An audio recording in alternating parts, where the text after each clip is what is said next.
thing I can see is my own silhouette. I'm getting stronger, step by step. The clock is ticking, but there's no time for regrets. I've been flying from town to town, from London to Taiwan. I've been all around the globe trying to protect your soul. We are heroes tonight. We will fly above the sky. We are heroes tonight. Yeah. We are heroes tonight. We will fly above the sky. We are heroes tonight.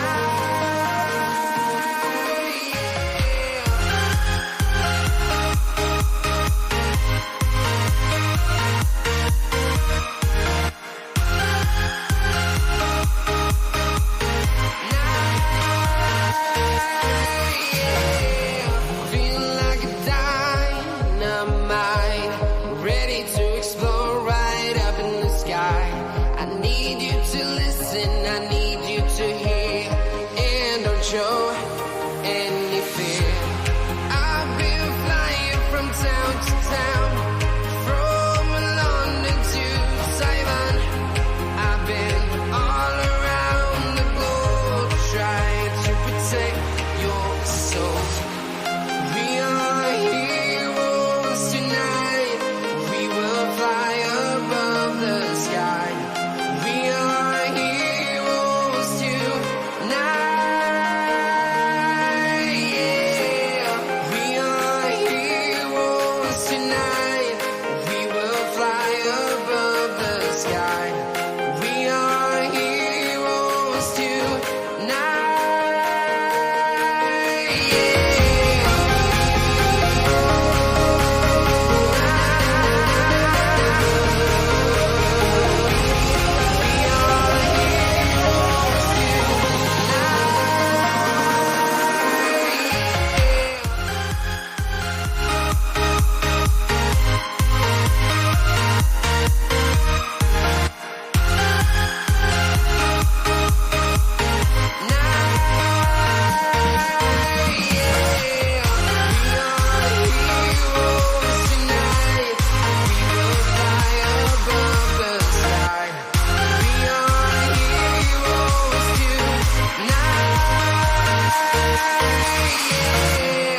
I've been flying from town to town, from London to Taiwan.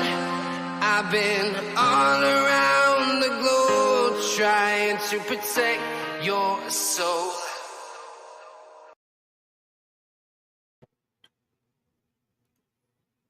All right. How's everybody doing tonight? This is my second time up. This is 12 gauge. Welcome to my channel. You know, my channel represents a lot of things. It represents talking about addiction, talking about life skills, talking about true crime, and talking about inconsistencies in the wording and understanding. And I'm here to not only clear up things, but I'm here to educate in certain areas of true crime because I am going through it at the moment. I shall have my bachelor's in June 2025. So I just don't make up stuff when I get on live, okay? So just want y'all to know that. Also, if you come in late and you decide to chat, please be classy. Please understand we agree to disagree. And everybody's opinion is valid. Just don't become too out there, okay? Don't be too controversial because that's not what the chat is about. And please stick to the topic because that's what makes it easier to correspond with you guys is when we're sticking to the topic. Because if you're talking about other cases, it makes it hard to follow along in the chat. And it's hard for me to present because I get sidetracked easily. Squirrel, you know. Anyway, once again, my name is 12 Gauge. Welcome to my channel. Latina, how are you doing? Nina, how are you doing? Thank you guys for being here. Still waiting on a couple more people to show up before I start the video and start discussing it. Tonight we're going to talk about investigative techniques and serial killers, BTK, the factor X. So the other night I was talking about investigative techniques, and I got to the part where you started talking about um, the equipment that goes into that, and I'd like to discuss that a little bit more, and then start the video while we're waiting on people to come in. Understand that we might not have a lot of people tonight, but that's okay. Um, I like to present regardless of how many people we have in here or we don't. So let me go ahead and pull up the reading part of it. Had a great workout, by the way. Um, oh, just in a chat. No, actually, I was on a panel, and somebody was kind of debating me whether the exculpatory evidence, what it really was, based on what Google says. And I want to bring this up right here, where it says,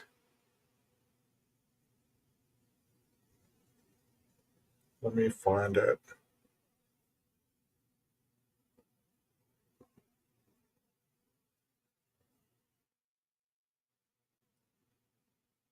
Because they were arguing with me, not really arguing, but they were trying to show that I didn't know what I was talking about, I guess, because they figured that I just made something up and wanted to present it as facts when I didn't have the Google behind me. Because believe it or not, I don't go to Google a lot because I can't when I'm dealing um, with my schooling, So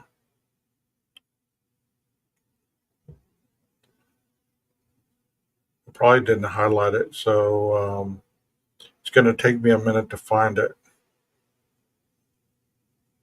I know I talked about it. Exculpatory evidence.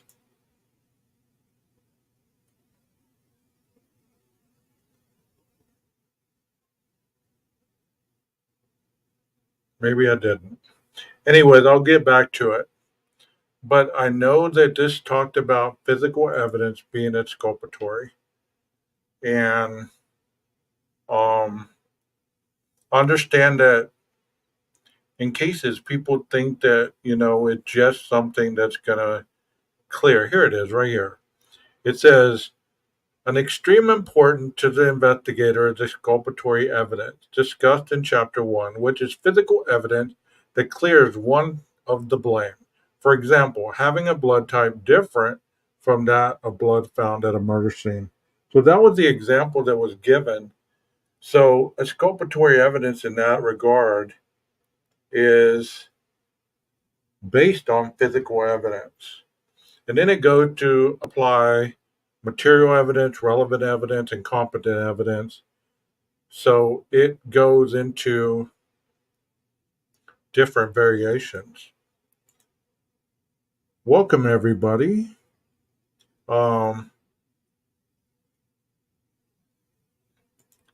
Are y'all ready for this? Are y'all ready for me to continue on? Because I'm ready to go. I'm ready to get this going if you are ready. Here we go. I'm going to talk about the investigative equipment that's used whenever we're identifying an investigation. It said, although not all crime scenes require all items of equipment, you cannot predict the nature of the next committed crime or the equipment you will need. Therefore, you should have available At all times, a crime scene investigation kit containing basic equipment. So, since we always talk about Idaho 4, you know, a reporter stated, I think it was Coffindaffer or whatever her name is, reported that Brian had a kill kit. Well, maybe it wasn't a kill kit. Maybe it was one of these kits right here, an investigation kit that he took into that home to differentiate all the evidence that could be found because he knew about it. But that's just in theory. I'm not putting that out there. But right here it says check the kit's equipment after you choose replacing items as required. Investigation can be simple or complex and can reveal little or much physical evidence. Consequently, the equipment need to each investigation are different. Although the list may seem extensive, numerous other items are often used in investigation. Bags, binoculars, blankets, brushes, bullhorns, cables, capsules, chains, checklists, chemicals, chisels, coat hangers to hang up wet or blood-stained clothing, combs, cotton, cutters, directory, drug kit, eyedroppers, files, fingernail clippers, fixatives, flares or fuses, flood lamps, forceps, forms, gas masks, generators, gloves, glue guns, hammers, hatchets, level lights, magnets, manuals, maps, matches, metal detectors, melanges for making impression of cast, nails, padlocks, pails, plastic sheets, punches, putty rags, receipts, rubber. That's a lot of stuff to put in this kit. So if any of this was found in the Elantra, doesn't necessarily mean he had it for malicious reasons. Or maybe he had it because, well, thank you, Carl, for being here. I saw you in Sergeant Friday's stream, so thank you for being here. You know, this is a lot of stuff. And that's why it's used in order to process a crime scene. There's cameras, chalk and chalk line, compass, crayon or magic marker, envelopes, evidence markers, alpha and numeric, fingerprint kit, first aid kit, flashlight and batteries, a knife to cut rope, string, or stakes, labels of all sizes, magnifier, measuring tape, steel, mirror with collapsible handle, a notebook, paper, pencils, pens, picks, plaster, pliers, protractor, pry bar, rope, ruler, carpenter type, ruler, straight edge, scissors, screwdrivers, standard and Phillips, scribe, sketching supplies, and spatula. And all this is used to look for evidence, to document evidence, to be on the scene, to be able to show exactly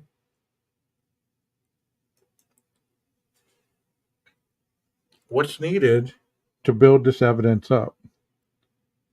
So, here's some more sterile distilled water, strings, swabs, tags, templates, tongue depressors, tubes, glass and stoppers, tweezers, wrecking bar.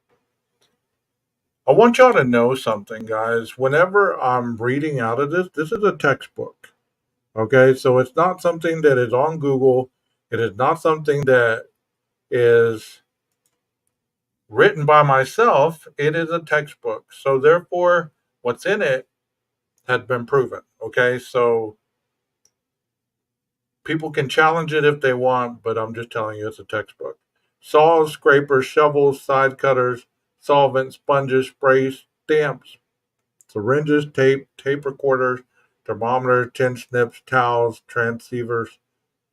Look, there's a shovel. They found one in his car.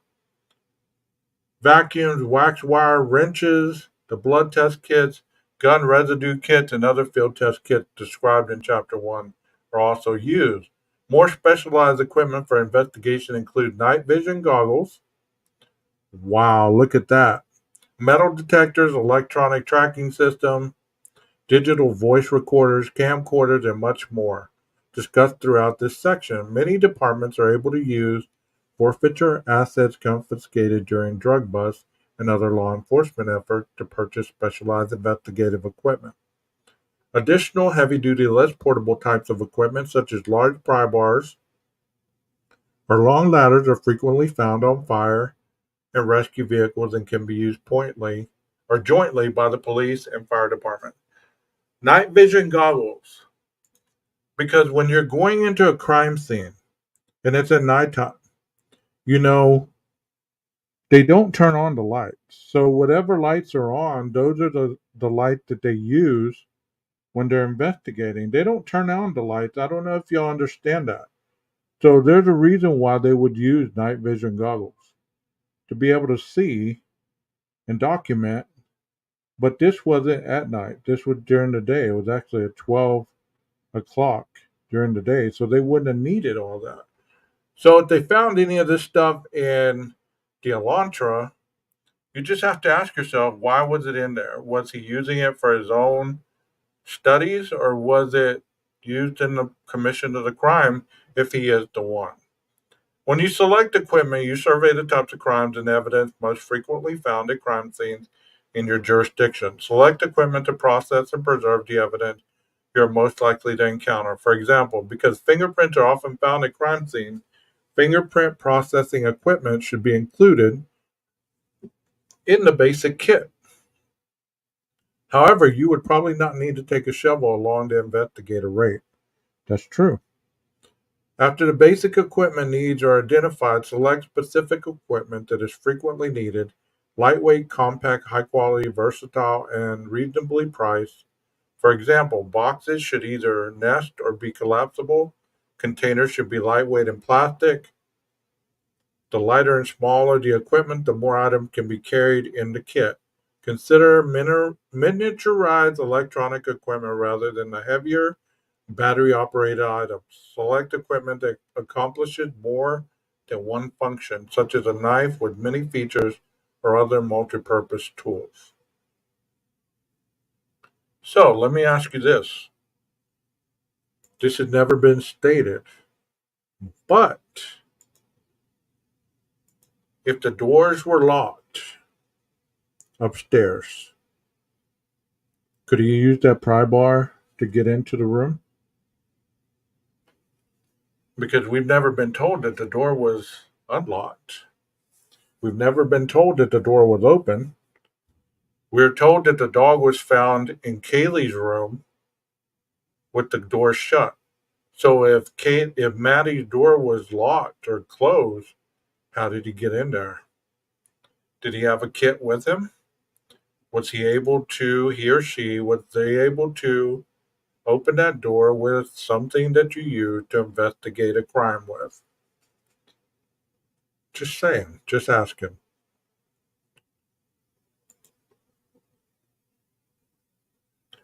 I'm going to talk about contamination of evidence and then I'm going to start with the video, okay? So, crime scene integrity and contamination of evidence. The value of evidence is directly affected by what happened to it immediately following the crime. Evidence in an unprotected crime scene would degrade, diminish, or disappear over time unless collected and preserved. Recalling Lacard's principle of exchange, the very act of collecting evidence, no matter how carefully done, will result in a post crime transfer of material. When anything is introduced to the area or the scene that was not there originally, contamination has occurred. In fact, most contamination is caused by those who are investigating the crime scene. So, to say in any of the crimes that you've discussed lately or have been discussed, there has been a level of contamination, I'm sure. And how do they get rid of the contamination? To minimize contamination of a crime scene and the evidence within, you cordon off the area and keep all unnecessary people, including police officers, outside the scene or the perimeter. That could have been why the coroner wasn't called for 4 hours, because they were cordoning off everything and keeping as many people out of the house as possible. Possibly why Payne and Blaker weren't called until later on as well, because whoever was investigating the crime scene and getting evidence early on didn't want all these people contaminating their crime scene. Law enforcement officers must not assign to the crime who walked through a scene out of curiosity can obliterate clues and add trace evidence. And what was on the knife sheath? Trace evidence, trace DNA evidence to be exact. And there's been other crimes that have been contaminated, I'm sure. Another important step to minimizing contamination is for all personnel processing the scene to wear protective clothing, including Tyvek suit that cover the head, disposable gloves, and shoe booties. Such protective gear keep fibers, hair, dirt, and anything else present on the investigator's clothing from falling off and contaminating the crime scene. So let's take a minute to discuss that in the Idaho 4 case. We were told that people were called over before the police were even called or 911 was called. So all them people, whoever went into that crime scene, contaminated it. Whether they were walking around in there, whether they were just standing there, they contaminated the crime scene. Maybe that's a part of the reason why this stuff is so inconsistent because they had so little that wasn't contaminated. Take extreme care to avoid cross contamination, that is, allowing items of evidence to touch one another and thus exchange matter. When using the same tool for several tasks, be certain it is thoroughly cleaned after each use to prevent the transfer of material from one piece of evidence to another. Change gloves in between the handling of each piece of evidence. A common practice is to wear two pairs of gloves so Oh, look at this. A common practice is to wear two pairs of gloves so that when the outer layer needs changing, it can be taken off quickly and fresh pair put back on. So you wear two pairs of gloves. Where have we heard that before? Without the risk of contaminating the scene after an officer's bare hands. Bag items of evidence separately to prevent transfer of material between them. Oh, where have we heard this before? At 4 a.m., the suspect was observed with gloves on, sorting out trash into Ziploc bags. Uh oh. Was he doing what we're talking about right now? Once again, I didn't make this up. It's written in the textbook. Bag items of evidence separately to prevent transfer of material between them. For example, in a sexual assault investigation, each item of clothing should be placed in its own bag, prevent fluids, fibers, and other trace evidence on that item from potentially mixing with those of other items. Finally, bag gloves and shoe coverings and submit them with evidence. In the event that each protective gear has picked up any evidence, gloves, booties, and other clothing that has been in contact with bodily fluid should be bagged and labeled as biohazard.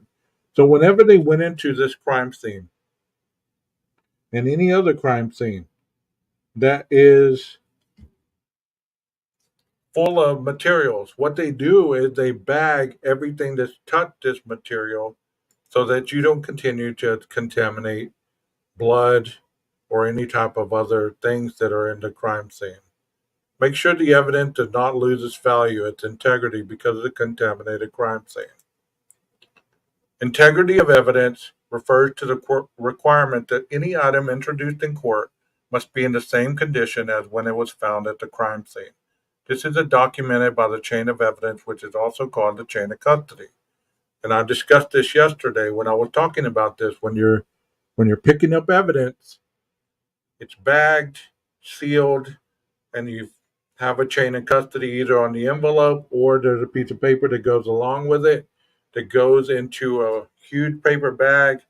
And every person that touches or transfers this anywhere must sign, date, initial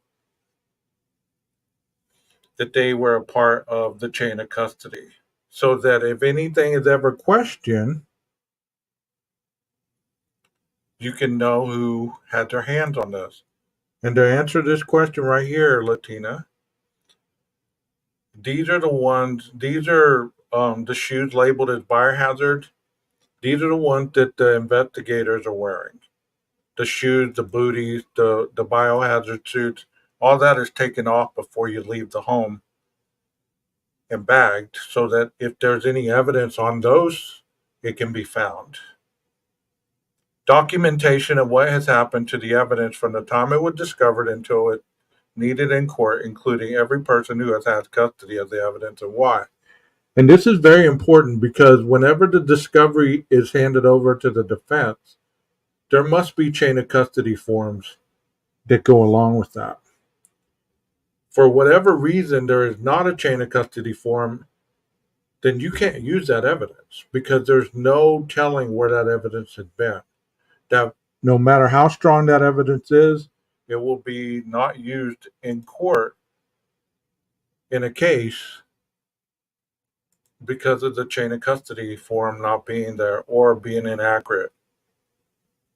The value of evidence may also be compromised by improper collection, handling, or identification. Therefore, investigators' evidence processing skills are extremely important. So that's all I want to talk on this today, and we'll get back to this on another live, but that's as far as I want to go on that. I want to talk about the BTK case, and this is going to be the documentary on that. And I want you to pay attention to how this case has anything to do with what we're talking about. It has a lot to do with it because you're going to be able to understand when people are talking about collecting evidence, how the crime scene evidence is viewed in a case of law, and how it's identified throughout. You'll understand exactly what it means rather than to just have to Google everything or have to have secondhand knowledge of certain scenarios or situations. So let's get on with this. Creepy. Really spooked us out. Rader was finally caught in early 2005. His arrest shocked everyone. He was the guy next door. He was going to our church. He was shopping with us. He was one of us. How could that be? Rader is part of a frightening fraternity that includes Ted Bundy, John Wayne Gacy, and Jeffrey Dahmer, shown here in a deposition never before seen on TV. I inject another syringe full of that blue hydrochloric acid. You eat their flesh, you cannibalize them? Hey, it doesn't get crazier than that. So why do seemingly normal people turn evil? And what triggers this descent into madness? To answer those questions, we talk with the experts, including psychologists. I guess I'd call it joy of being a serial killer is to know that you can do it without emotional consequences. And these. Have you ever asked yourself that question when you've been in the true crime community? Is there anybody in the chat, Latina, other than you? You're the only one chatting. But that's cool. I'm glad you're here. Has anybody ever asked themselves that question? What makes people turn into a serial killer? Or have they been a serial killer their whole life? And they've just gotten to the point of actually killing. That's what I'm asking is, have you ever asked yourself that question? Guys, I think, get a real kick out of it. And former FBI profilers. There may be a genetic predisposition to violence, and they're brought up in an abusive environment, then we're almost guaranteed to create a monster. We also give voice to those least often heard. My family was killed, and I found them all dead in the most horrible way. But I do remember telling Tim if anybody approached him to drop everything he had and run and scream. And in an exclusive interview, best-selling author Patricia Cornwell unmasks the most infamous serial killer of all time. He was not a legendary figure in the fog with a top hat. He was a violent, horrible man. And if you look at what he did to Mary Kelly, it is probably the most grotesque crime scene I have ever seen. They are elusive, unpredictable, heartless. and they're nearly impossible to stop. True Hollywood Story investigates inside the mind of a serial killer. So let me ask you that question. Another question. You know, if they have the capacity to be made, like Nina just said, or what Rondi said, seems like from the beginning, yes. If they're created to be these types of individuals, how come individuals cannot believe that they would be able to commit these crimes? Like, you know, even with Bundy, Gacy, Dahmer, Ramirez, there were people that didn't believe that they were guilty, even though they had a kill list a mile long. What makes people dissociate from reality when it comes to a killer or a serial killer or somebody that hurt somebody really badly? What makes them dissociate and instantly want to take up for the suspected person rather than the victim? The man accused of being the serial killer known as BTK lived in this house behind me with his wife and 2 children for more than 20 years. Yet Dennis Rader seemed no different from any other neighbor in this quiet community. He was not really outgoing, but he was friendly. He never said a bad word to me. I mean, we meet 3 or 4 nights a week out in the street. We talked about the weather. Never, ever would I suspect, that he was even wanted on a traffic stop. I think most people want to expect that a murderer is going to be the guy that's foaming from the mouth. Well, when you look at a picture of Ted Bundy and he could be your attorney, and that upsets people because they want to protect themselves. You don't want to run into a guy like that. Unfortunately, you can't tell. We want serial killers to be like Charlie Manson, to have a wild-eyed look and a swastika tattooed in the center of their forehead. And we'd like to know them when we see them, and we get uncomfortable when we have someone who is a successful businessman and married and seemingly normal, but it's the mask of sanity. Underneath this, they have a second alternate life that they're leading that is very pathological, but is for them the most rewarding. And that is one of the things that you must remember is most of the serial killers that have been caught have blended in society. They've done this for a while. They usually don't get caught right off the bat. Usually their first kill is not the one that catches them. Usually they've been doing this for a long time. I mean, there's exceptions to every rule, but in reality, to be a serial killer, you must have killed 3 or more people. So take that into consideration. IDing these guys is a challenge, and authorities believe that more than 200 unsolved murders around the country are the work of serial killers. They hide in plain sight. They are chameleons who fit in so well that people who are looking for this cruel, sadistic killer aren't thinking that the guy who's a deacon would be a killer like that. 2 to 4% of the population probably are, have some recognizable psychopathic traits. So they're out there. When we look at these banks of missing people, there are thousands of them listed. And where did they all go? And why don't they turn up? And my feeling is that some of them, and nobody knows how many, but are victims of serial killers.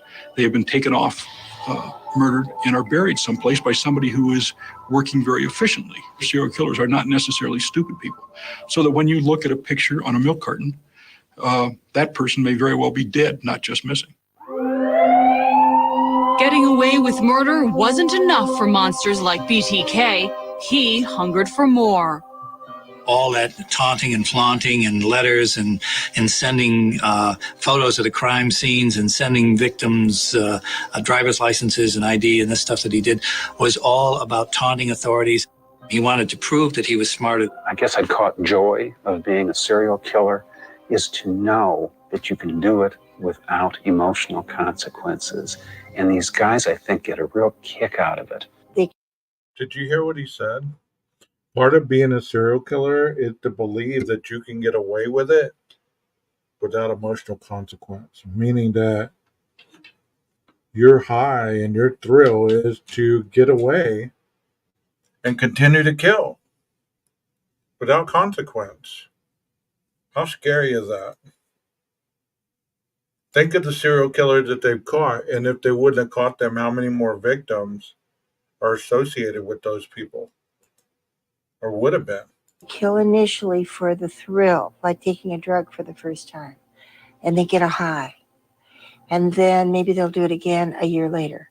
But it takes more and more of the substance, which is murder, to make them feel normal.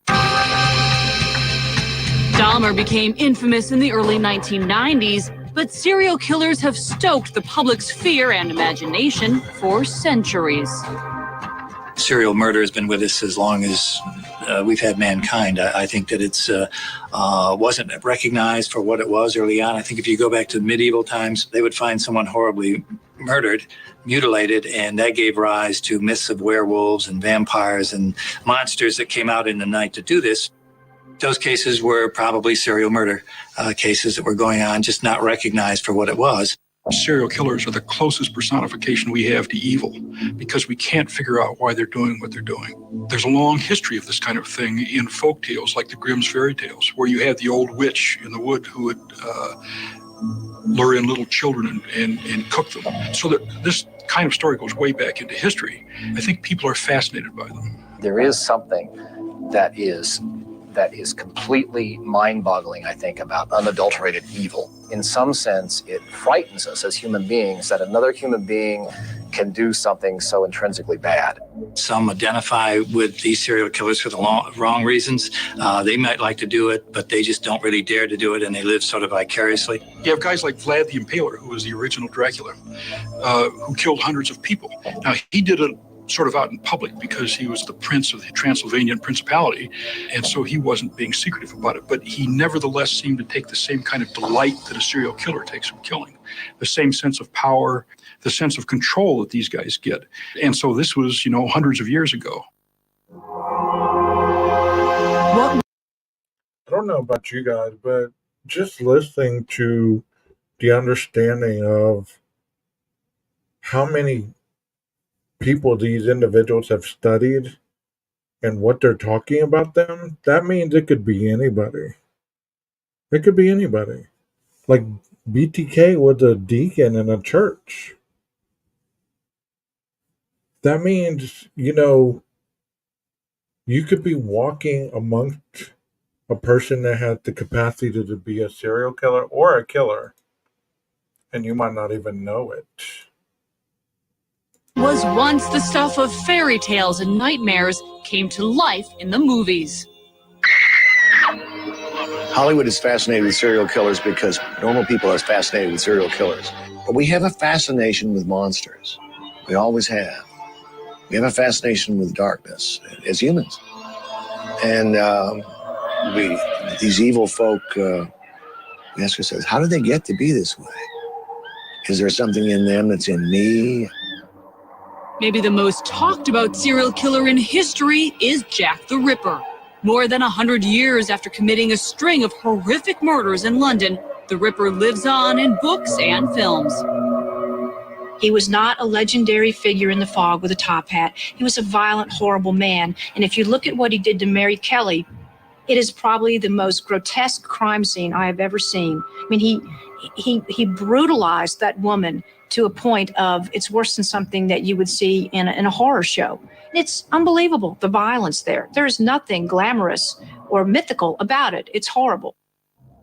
Best-selling author Patricia Cornwell spent years searching for the true identity of Jack the Ripper. We are always intrigued by something that seems to have no answer. And also, a case takes on a life of its own when there's been enough publicity about it. And the Jack the Ripper mystique has built and built and built over the decades. If you look at it for what it was, it's really not so different than crimes we read about in the paper today. I mean, if somebody was... Exactly, like Chris Watts. If Brian Laundrie wouldn't have offed himself, he would have been one.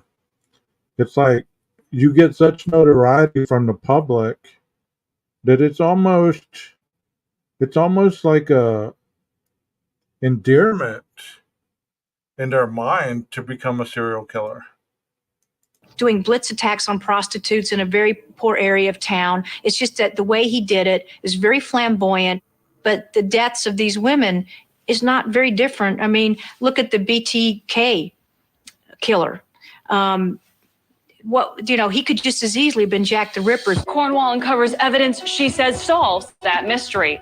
We'll have more on her findings later. But first, a look at one of the longest running and most shocking serial murder cases in FBI history when THSI returns. I smelled the death, the fear, those smells and those senses have never left me. It said writing the letters while he was communicating with the media. He wanted publicity.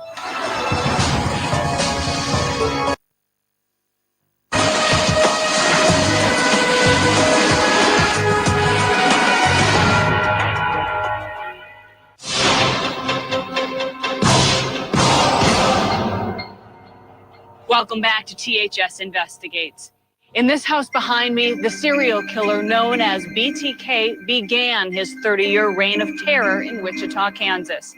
In 1974, the killer brutally murdered a family of 4 within these walls. The case shows how elusive these killers can be and how they can easily hide in plain sight. That's exactly what Dennis Rader did for 3 decades. But in late February 2005, Rader's luck ran out. Good morning, ladies and gentlemen. Today is a very historic day. Bottom line, BTK is arrested. He's been going to the grocery store with us. He's been going to church with us. He's been sitting beside us in the movie theater. It was confusing. It did not make any sense. Not for the Dennis Rader that I know that sat in this pew in church. I thought I knew this guy for over a year, and you just don't know people. And don't you think that is part of the cover that they use to overcome getting caught? Is if I blend into the community, then nobody's going to really suspect me. I can go and do what I do and be the good neighbor. Nobody's going to suspect me. The long nightmare in Wichita began late in the afternoon of January 15th, 1974. Charlie Otero, who was 15 at the time, came home from school that day to a horrible scene. My world was turned upside down. My family was killed, and I found them all. I smelled the death, the fear, those smells and those senses have never left me. I can sense fear from a block away. They were all strangled, bound, the parents. She was found on the bed, strangled by the neck and gagged. She was gagged. The father was on the floor in a similar position. He had also been strangled. The little boy was in his bedroom, fully clothed, but he had 3 plastic bags over his head, plus duct tape around his neck. In June 2005, 4 months after his arrest, Dennis Rader confessed to killing Joseph and Julie Otero and their 2 children. Rader described the murders to the judge in graphic detail. They started complaining about being tied up, and I re-loosened the bonds a couple of times, tried to make Mr. Otero as comfortable as I could. Apparently had a cracked rib from a car accident, so I had him put a pillow down for his head. I didn't have a mask on or anything. They already could ID me, and made a decision to go ahead and put him down. First of all, Mr. Otero was strangled, or a bag put over his head and strangled. Then I thought he was going down, and I went over and strangled Mrs. Otero. I thought she was down. Then I strangled Josephine, thought she was down. And then I went over to Junior and put the bag on his head. After that, Mrs. Otero woke back up, and she was pretty upset what's going on. So I came back and at that point in time strangled her for the death strangle at that time. What did you do then? And I took her to the basement and eventually hung her. Are you hung her in the basement? Yes, sir. A family of 4 murdered in a ritual-style killing. That had never happened in the Wichita area before. It just didn't happen in Wichita, Kansas. It didn't happen out here on the plains of Kansas.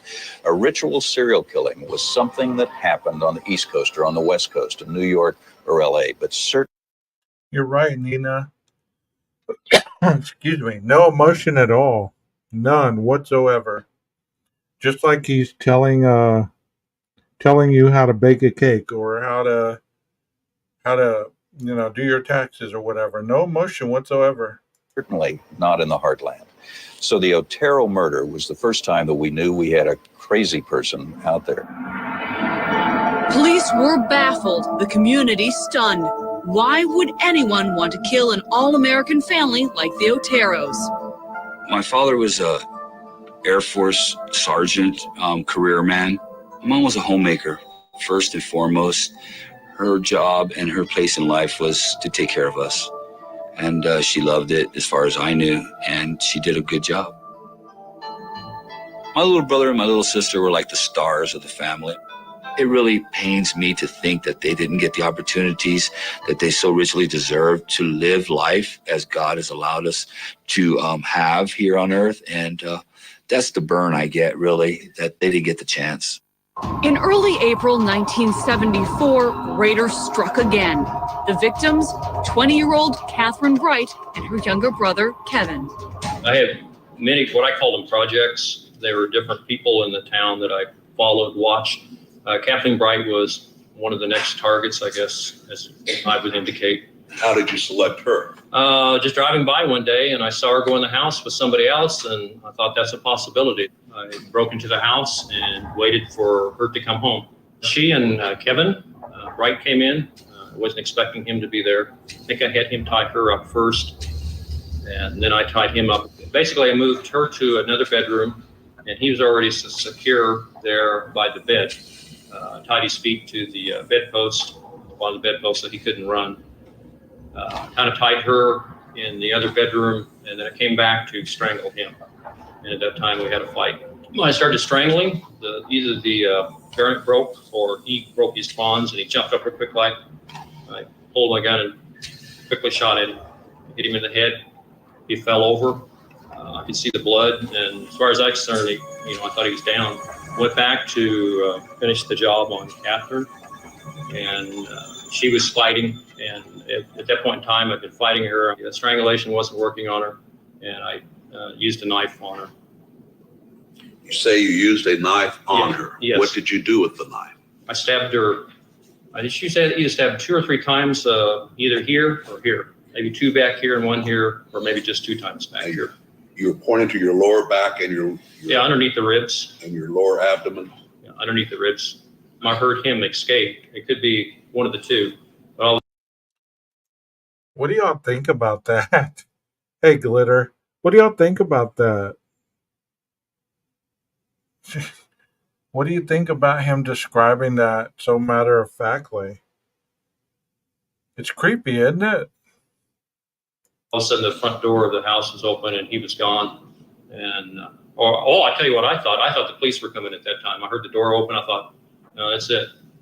And I stepped out there, and I could see him running down the street. So I quickly cleaned up everything that I could and left.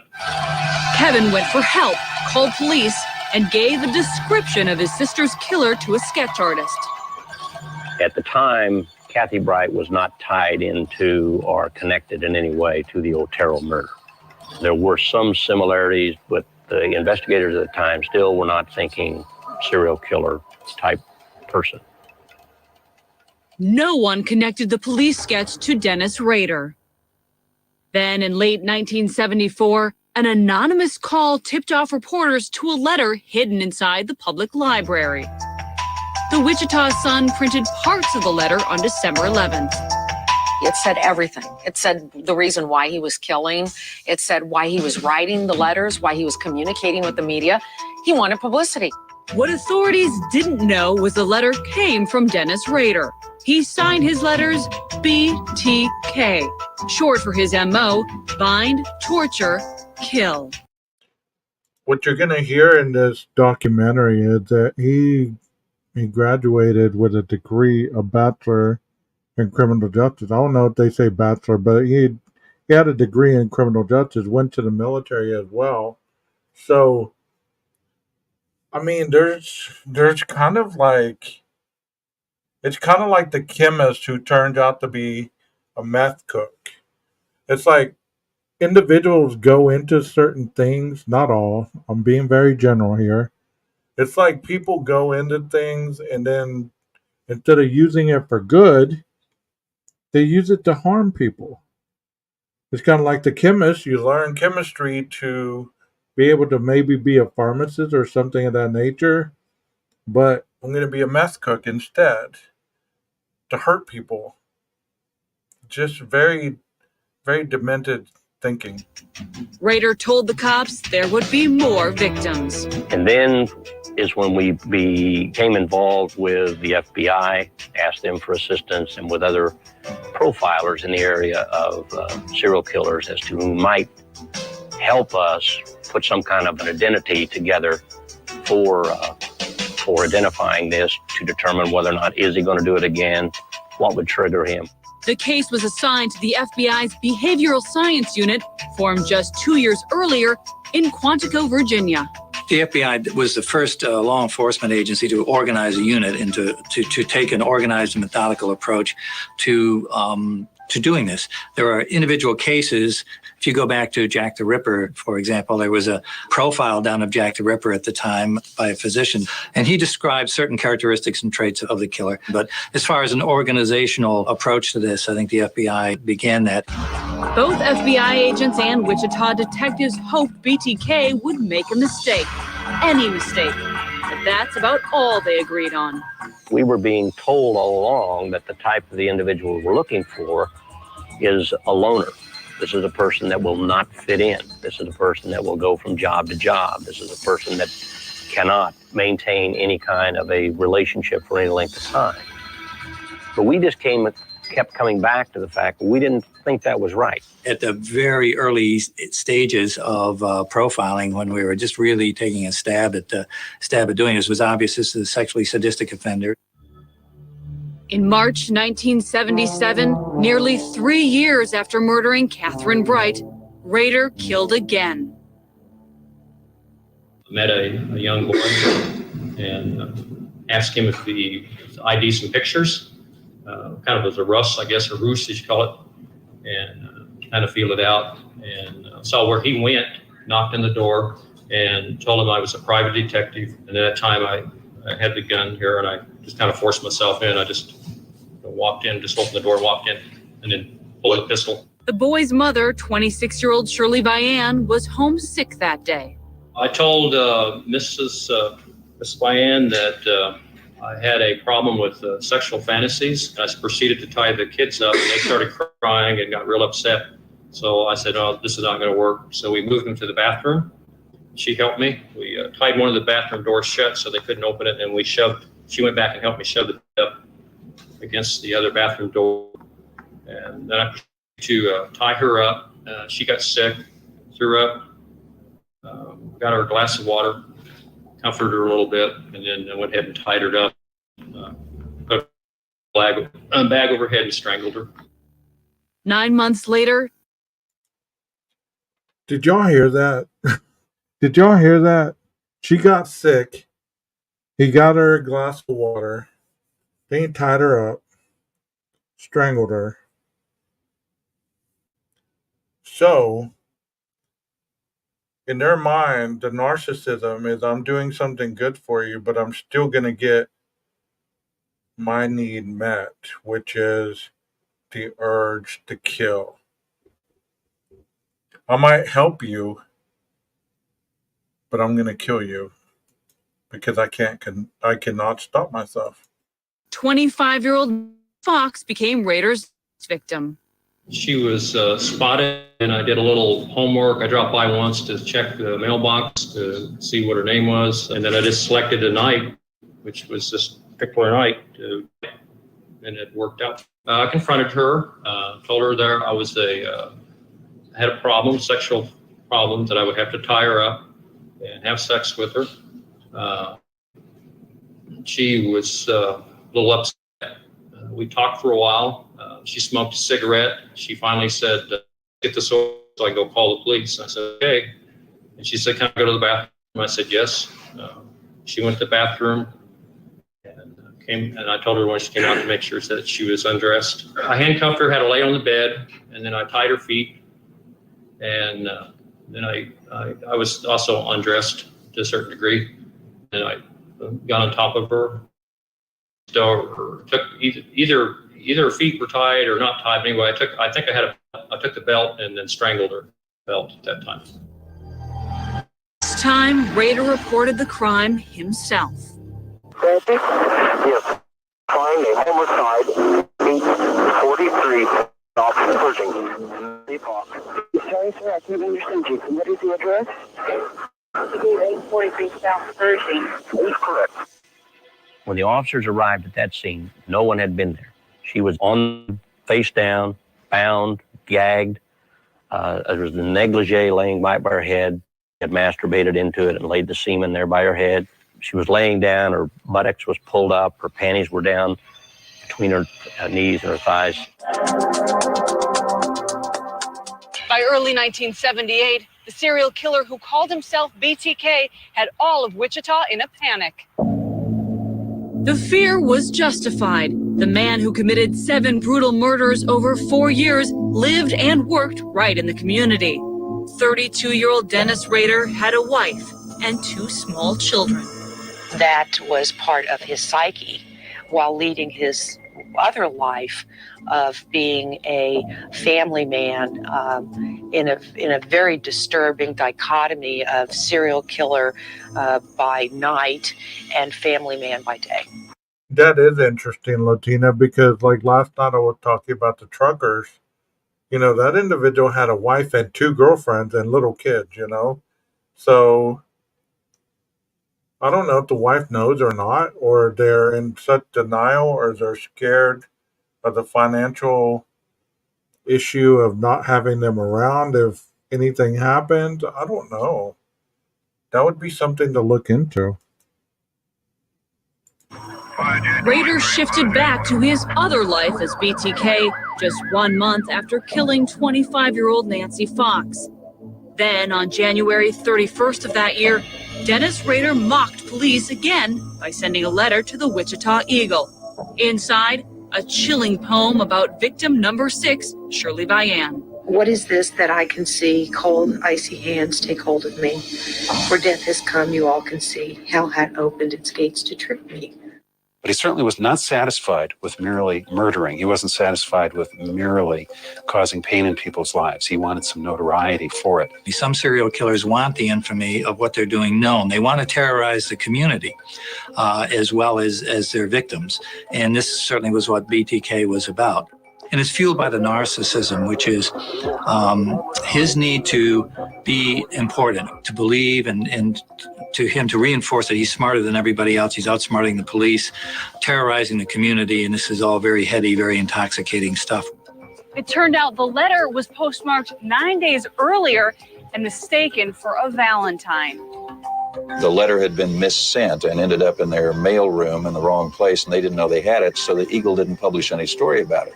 Rader soon followed up with another letter, this time to Cake TV. He said, quote, "How many more people do I have to kill before I get my name in the paper?" He said, I have something called Factor X. And you don't understand why I kill because you don't have Factor X. Factor X is something that makes me kill. And it's in a lot of us. Then in April 1979, 63-year-old Anna Williams received a frightening letter. There was a poem enclosed entitled, "Oh, Anna, why didn't you appear?" Police believe the poet was BTK and that he intended. And that's why I've labeled the last 2 Factor X, because like you said, some people have it and some people don't. And it looks like Factor X is what a serial killer has that normal people don't. Intended to kill Williams, but never followed through. After that, the letters suddenly stopped. I think that the community started to to not drop their guard, but to seriously question where is this person? And the speculation kept everyone still wondering, where is he? Is he in jail? Is he gone from our community? Is he maybe in a mental institution? Where could this person be? Because surely he just hasn't gone away and left. They had his voice on tape, but you know, his voice sounded like a lot of people. The technology, it wasn't as sophisticated back in the 70s as it is today, where they could start to isolate different frequencies and look at backgrounds and all of those things. Life in Wichita slowly returned to normal. The BTK case remained open, but the trail went cold. 6 years passed. Then in May 1985, Rader again took on his BTK persona. He later explained in court why he waited so long to kill for the 8th time. If you read much about serial killers, they go through what they call the different phases. That's one of the phases they go through as a trolling stage. You're looking for a victim at that time. And that you could be trolling for months or years. But once you lock in on a certain person, then you become stalking. And that might be several of them, but you really home in on that person. They basically become that's the victim. This time, the victim was 53-year-old Maureen Hedge. She was murdered in Park City, a few miles north of Wichita. Hedge lived only a couple doors down from Dennis Rader. Since she lived down the street from me, I could watch the coming and going quite easily. And after checking the house, she wasn't there. So I went back to one of the bedrooms and hid back there in one of the bedrooms. She came in with a male visitor. They were there for maybe an hour or so. He left. I waited till wee hours in the morning and then proceeded to sneak into her bedroom and flip the lights on real quick, or I think the bathroom lights. I didn't want to flip her lights on, and she screamed, and I jumped on the bed and strangled her manually. What Rader said he did next is hard to even imagine. I went ahead and stripped her. I put her on a blanket, went through her purse, eventually moved her to the trunk of the car, took the car over to Christ Lutheran Church. This is with the older church, and I took some pictures of her. She was already dead, so I took pictures of her in different forms of bondage. Rader knew the church well. He was the president of the congregation. Rader says he then dumped Hedge's body in a ditch. A year later, 28-year-old Vicki Wegerly answered a knock on her door. The man said he worked for the telephone company. In fact, it was Dennis Rader. I told her I was going to have to tie her up. She was very upset, and I think I used some material that was in, and that's another thing. I'm not sure, but I think I used the material that they had in their bedroom. And after I tied her hands, she broke that, and we started fighting. And we fought quite a bit back and forth. All right, she was physically fighting you? Oh, yeah. Yes, sir. Mm-hmm. What happened then? Finally got the hand on her and got a nylon sock and started strangling her. Again, the investigation hit a dead end. 5 more years passed. Then in 1991, 62-year-old Dolores Davis became victim number 10. In court, Dennis Rader said he broke into Davis's home. He told her he was a wanted man on the run who needed some food and transportation. Went back and checked out where the car was, simulated. Isn't that just like he can turn it off, turn it back on? Because even this reporter is using it as he went back into BTK. So it's almost like he can turn it off, turn it back on. And it just, wow, it amazes me. I didn't know this about this guy. Getting some food, odds and ends in the house that Alika was leaving. Then went back and removed her handcuffs and then tied her up. And then eventually strangled her. The body of Dolores Davis was found under a bridge 12 days later. Police still had no suspects. The hunt intensified. Though it would be 13 years before Dennis Rader, the serial killer, surfaced again. Everybody thought that BTK was a dead case. Everybody thought that he had either been arrested and incarcerated or that he had died. So everybody kind of forgot about BTK until 2004 when he started communicating again. And then he began terrorizing a whole new generation of Wichitans. On March 17th, 2004, a letter arrived at the offices of the Wichita Eagle. This one contained a photocopy of Vicki Wegerle's driver's license and photos from the scene of her murder back in 1991. We knew he had a whole inventory of items that he had taken from the various crime scenes, and that the probability is he was holding on to those. We knew he was taking pictures at the crime scene. 2 months later, another letter, this one addressed to TV station KAKE. It included a cryptic message. Look at the words that are found in that puzzle. The words like cruise, sex, build up, steam, go for it. And then he talks about his MO, fake ID. Most chilling of all, what appeared to be the outline for a book. The BTK story, a serial killer is born, dawn, fetish, fantasy world, the search begins, BTK haunts PJ. And it went through the chapters 1 through 13. Seemed like he was referring to a killing that was a part of another chapter. First of all, we didn't believe it was BTK because it had been so long. And I think the police department and the FBI were very skeptical that this guy could be BTK.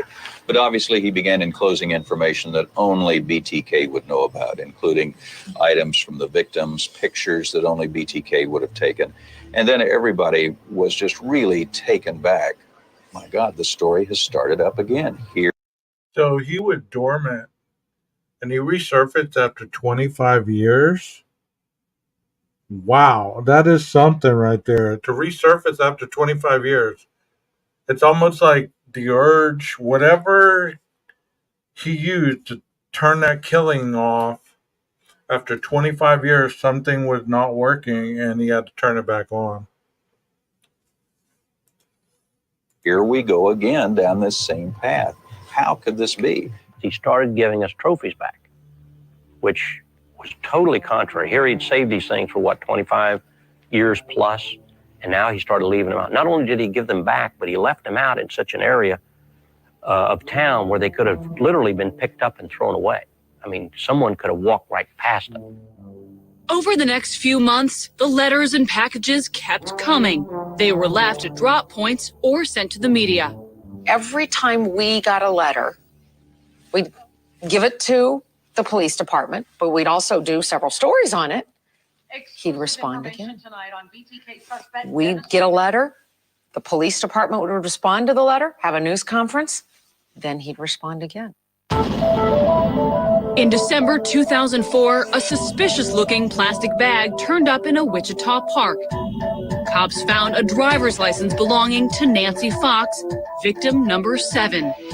The bag also contained a hooded Barbie doll.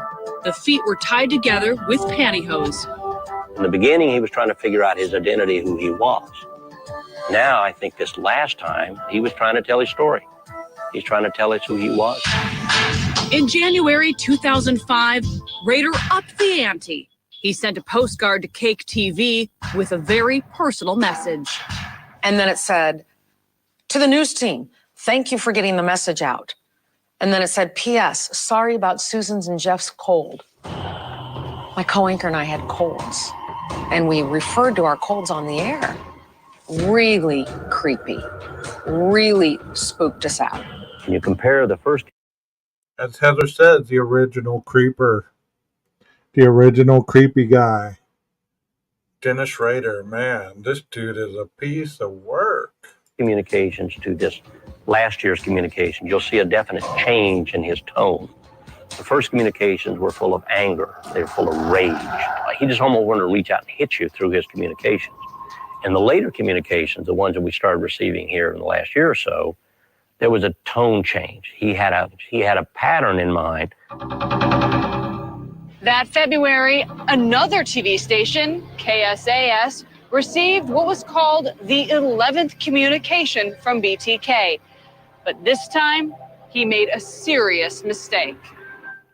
Coming up. And of course, the technology with the disc and all the stuff that came out, they were able to narrow it down pretty quick.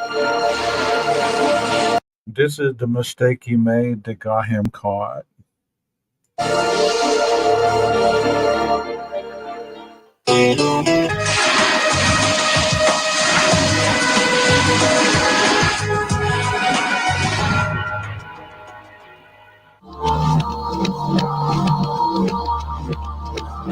more than a decade of silence, the murderer who called himself BTK suddenly resurfaced.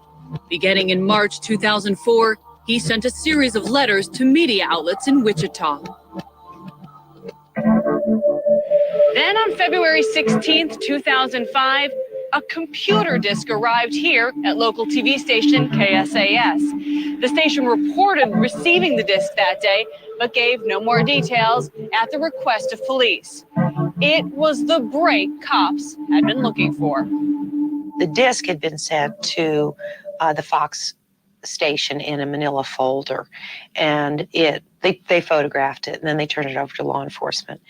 And on that disc was sufficient information to be able to hone in on who the suspect might be.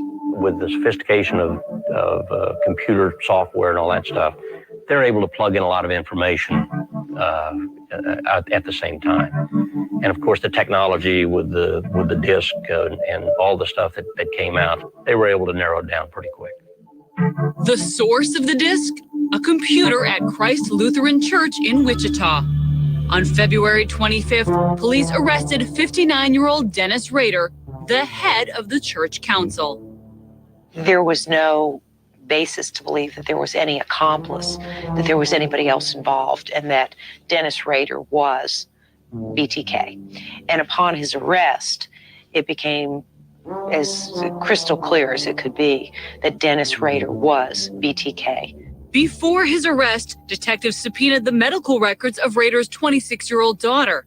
Those records contained a tissue sample that matched the DNA of her father, obtained from one of the crime scenes. After the original IgG. Arresting Rader, police paid a visit to Reverend Michael Clark at Christ Lutheran Church.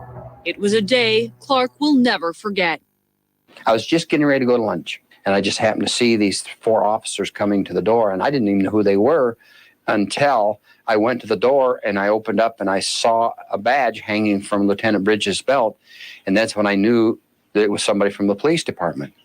And he and 3 other detectives came in, and he presented to come down here to my office and then present the search warrant to me and explain why he was here. Detectives told Reverend Clark they believed they had their man. I mean, it was confusing. It did not make any sense. Not for the Dennis Rader that I know that sat in this pew in church, was my council president at the time, and has done a lot here since just in the 4 years that I've been here. Rader. You know, one thing about human nature is history repeats itself. So the best precursor of future experiences is past results. So looking at this very objectively, I'm thinking about another case and I'm like, what if the church had something to do with that case? Rader's arrest sent shockwaves throughout the state and across the country. He was the guy next door. He was going to our church. He was shopping with us. He was one of us. How could that be? You know, when they say when he was caught, it could be your coworker, it could be your friend, it could be your neighbor. I'm thinking the outright. I thought I knew this guy for over a year, and you just don't know people until, you just don't know. He was a member of the community, but he faked his membership in the community because every relationship that he had to be lying. Every relationship he had to be telling people untruths. He had to be betraying their trust in order to maintain the secret world that he had. On the surface, Dennis Rader did seem like a regular guy. Cops believe Rader's wife of 33 years had no idea her husband led 2 lives. Neither did their kids. Oh, I don't think she knew. I don't think she knew. I don't think the children had a clue. I mean, we all, to think for a second that you were married to a serial murderer or your father was a serial murderer, I mean, this doesn't even enter in. I mean, your father may be a lot of things, but a serial murderer, no way. Gary Van Dusen lived across the street from the Rader family. It's always been a real quiet community, and Dennis was the first one that welcomed me when I moved in personally. Now, the funny thing is, he never talked to my wife. In about 14 months, he never even said as much as hi to my wife. But he always talked to me. I did make the comment one time, I moved to Park City to get away from the crime, and he said, yes, it's bad out there. He had a normal childhood.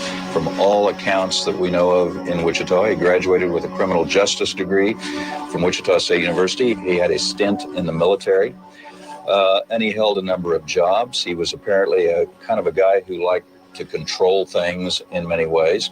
His last job was that of a compliance officer for the city of Park City, Kansas. Many remember Rader as being uptight, someone who took his job of enforcing Park City bylaws a little too seriously. People reported that he, in one instance, for example, he walked into a woman's home and said, "Don't forget, tomorrow you have to appear in court." He walked in her living room without knocking, just opened the door and walked in.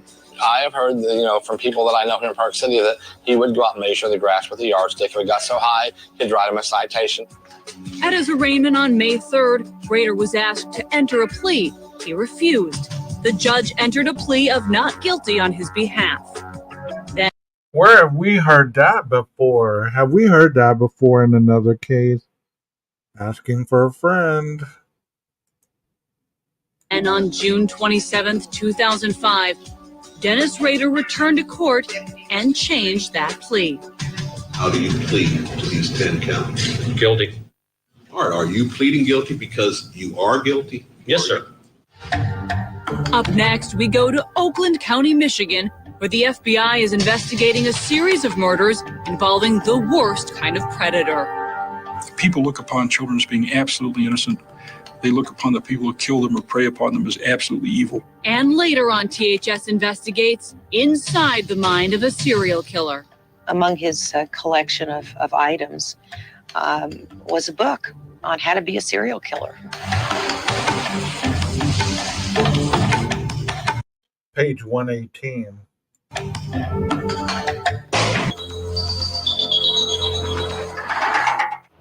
In June 2005, Dennis Rader confessed to being the BTK Strangler. The sensational story made national headlines, but the news hit hardest here in a wealthy suburb north of Detroit. 3 decades earlier, someone kidnapped and murdered 4 kids, and the killer is still on the loose. When you talk about the BTK killer and the fact that 3 murdered 4 kids, wow, decades went by and they were able to crack that case, there is hope in many minds that this one will be cracked too. Flashback to February 1976, when the killings began in Michigan. The first victim that was abducted was Mark Stebbins. He was at the American Legion Hall near 9 Mile in Ferndale. He left in the early afternoon to go back home to watch a movie. He spoke to his mother on the phone. Everything was fine, and never made it home. 11 o'clock that night, his mother filed a missing person report. He disappeared for several days, and then his body was found. He was fully clothed. He had his jacket on. His hood was on. His cause of death was actually a strangulation. He was strangled. The autopsy showed he was sexually assaulted. Violent crimes, especially those involving kids, were not supposed to happen in places like this. Now, this is a suburban county to the city of Detroit. It's very affluent, the third wealthiest county in America. It's a pretty peaceful county, and so as prosecutor, I wasn't filing murder charges every week like some maybe urban prosecutors might be facing. It's a safe community. Birmingham and the other communities are the type of communities that people felt comfortable with their kids going out to the parks, out to playgrounds, walking to school. If it could happen here, people thought it could happen anywhere, and nobody is really safe. You're supposed to have kids that can play in the yard and can go to the store down the street and can be outside without having somebody watch them. And we weren't able to do that here. And I think that's what really frightened people. I'm shocked and terrified. It's a terrible way to live, I think. I'm very saddened because children you're afraid to let them have any freedom anymore. And most of all, I'm upset because my children are very frightened. And they were talking about that back in 1976. We talk about that today as if it's something new. Man, it's been around for a long time then. In 76, I was 4 or 5 years old, so maybe that's why I didn't realize it. And I don't want to be outside alone anymore and won't come to school alone. And I think that's the worst thing to grow up, being distrusting. People kept their kids at home. Parents walked with them to stores, to neighbors' houses. They did not want to leave their kids alone. Despite precautions, 10 months after Mark Stebbins' murder, Jill Robinson disappeared. Like Mark, Jill was only 12. Jill was taken approximately 7:30 p.m. on a Wednesday, December 22nd. She was at the Tiny Tim Hobby Center, located on Woodward Avenue in Royal Oak. 4 days later, hope turned to grief. She was found laying in the snow along I-75 in the city of Troy, brutally murdered with a shotgun blast to the face. Police theorized that perhaps she was trying to get away. No, we don't have any information as to who did it at all. We haven't been able to come up with any leads as to her whereabouts, even for 1 minute of the time when she was gone from the home. Every child in this county, certainly after the first two went missing, every parent instructed their children what to do, what to say, nay, run away, and all the things we teach our kids to avoid strangers. But even the smartest and toughest kids are no match for a predator. 2 weeks after Jill's body was discovered, the killer struck again. The third one was Christina Mihalik. At approximately 3 p.m. on a Sunday afternoon, January 2nd, she left her home in the city of Berkeley to walk down to the 7-Eleven store, I believe it was to grab a fashion magazine. Mom knew about it, off she went, and never returned.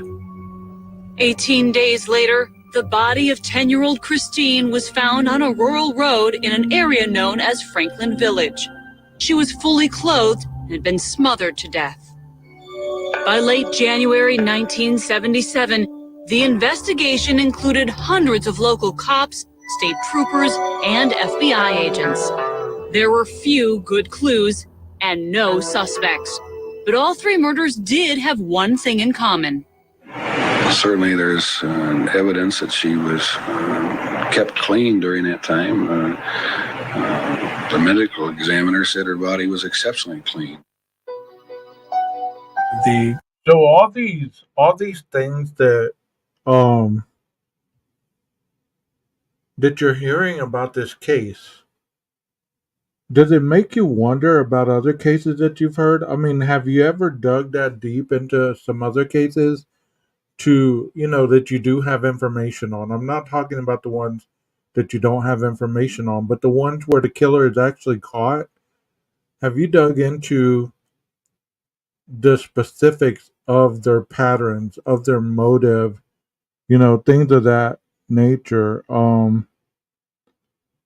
It's interesting how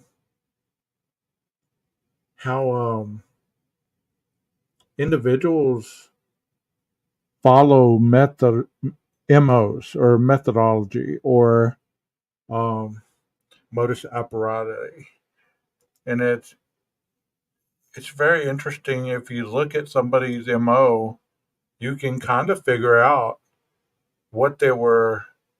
how they were planning the murders.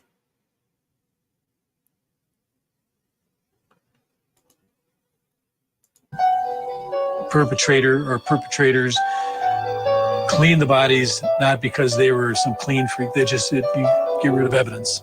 Fingernails were scraped. If you were to scratch somebody, you have that person's tissue under your nails. They were scraped. The bodies were cleaned. And also we have the commonalities that these youngsters were well fed and they were all taken care of.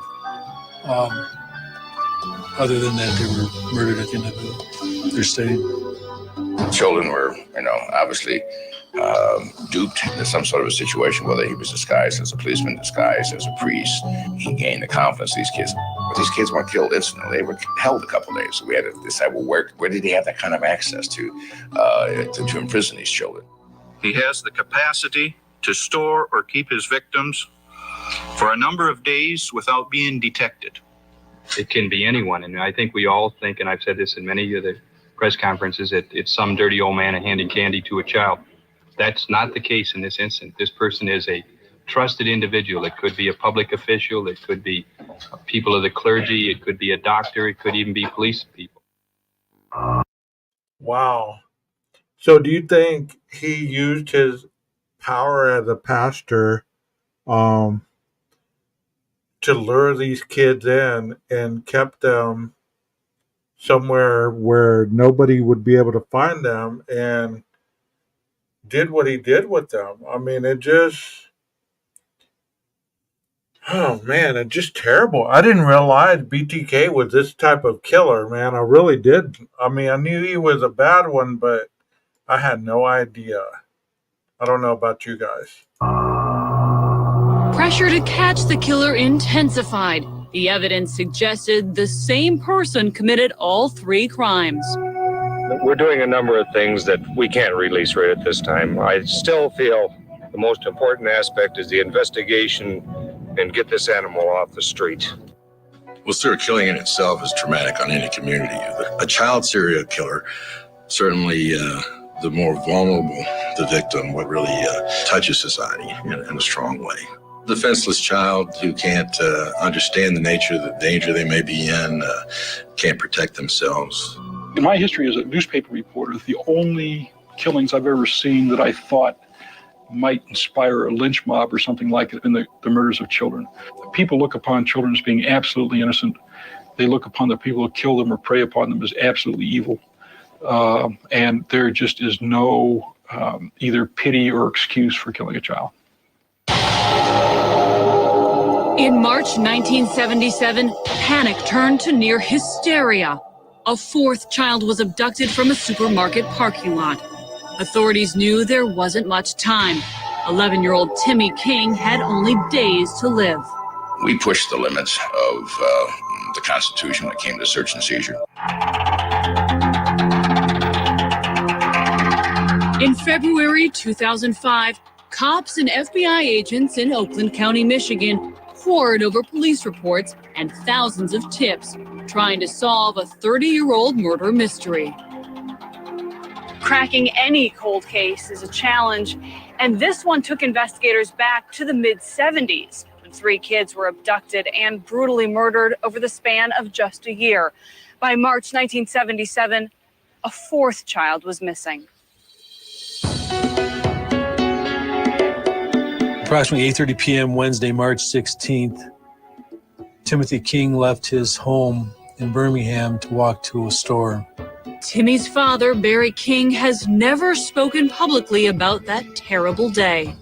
When Timmy was snatched, he was in the 6th grade. He had a brother in the 9th grade, a brother in the 10th grade, and my daughter in the 12th grade. They were all able to walk to school. His father was an attorney, and he was leaving his house just to walk up to the neighborhood drugstore, about probably 2.5 blocks. Timmy had been warned repeatedly about going with strangers. But I do remember telling Tim if anybody approached him to drop everything he had and run and scream. It was good advice, but Timmy probably didn't get the chance to run, and the clock was ticking. The killer's first 3 victims were snatched off the street and held for several days. Then they were murdered. The Oakland County prosecutor, L. Brooks Patterson, typed up a letter. They brought in police from all over the state, so they had hundreds of them in Oakland County, and they literally stopped every car on the road that was out there after 1 a.m. in the morning. And they read this letter, which said, "We want to look in your trunk for Timmy King. If we find anything else, you can just go away. You can just keep going. But we won't hold that against you. But we're looking for Timmy King." It's just part of the investigation. We're checking the cars that are going through to see who's in the area. We pushed the limits of the Constitution when it came to search and seizure. We were stopping cars. We were taking liberties that I think everybody understood why we were. They knew that we were trying to find, hopefully, Timmy alive. And we might have had people open their trunks without probable cause, but citizens who had nothing to fear were more than willing to do so. And I make no apologies for that. They opened dozens of... Heather, let me see your trunk. What kind, if I was to pull you over and be like, let me see your trunk, that's illegal. You can't do that without probable cause. But I mean, that'd be kind of creepy, you know? Dozens of trunks that night. Not one single person objected, but they did not find Timmy King. We were advised that if it was the same perpetrator, that Trunk in your trunk. there was a time period involved. As a lawyer, I know that some of the stuff they did is probably unconstitutional, but you want your kid back. We very much want Tim to come home. We love him very much, wherever he is and whoever he is with. We want him back home. He's got a basketball game on Saturday, and wherever you are, Tim, we love you. We want you back home. That's weird to me. Like, whenever I see old footage like that, did everybody talk like that? So methodical? It sounds like, I don't know if it's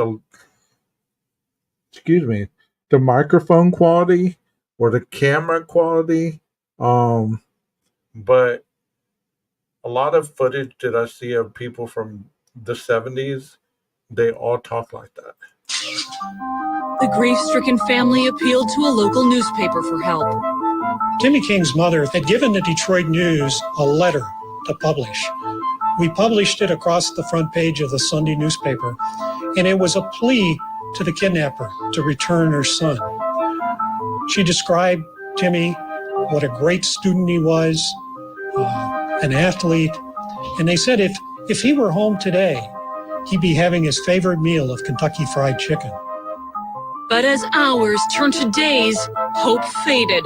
On day 6, the frantic search ended. These two young fellas came a-pounding on the door and said that there's a dead boy in the ditch. And they were all shook up, and then I began to get shook up. Let's put it this way, I called the police right away. It was at night, and the body was still warm enough that they brought paramedics who tried to revive him at the scene, but they never could. Timmy was sexually assaulted, but he was fully clothed, very clean. When they did the autopsy on his body, his last meal was Kentucky Fried Chicken. The news of Timmy's murder stunned a community already reeling from the loss of 3 other kids. The task force redoubled efforts to find the killer. There's approximately 9 agencies that have been involved with the Oakland County child killing case. During the task force days, we had approximately 300 officers assigned to the investigation. We received tens of thousands of tips and thousands of names. The public was great. I mean, they were truly trying to help. The amount of money and the I wonder if they were like given their own officer back then, like they are now in 2022, 23, and 24.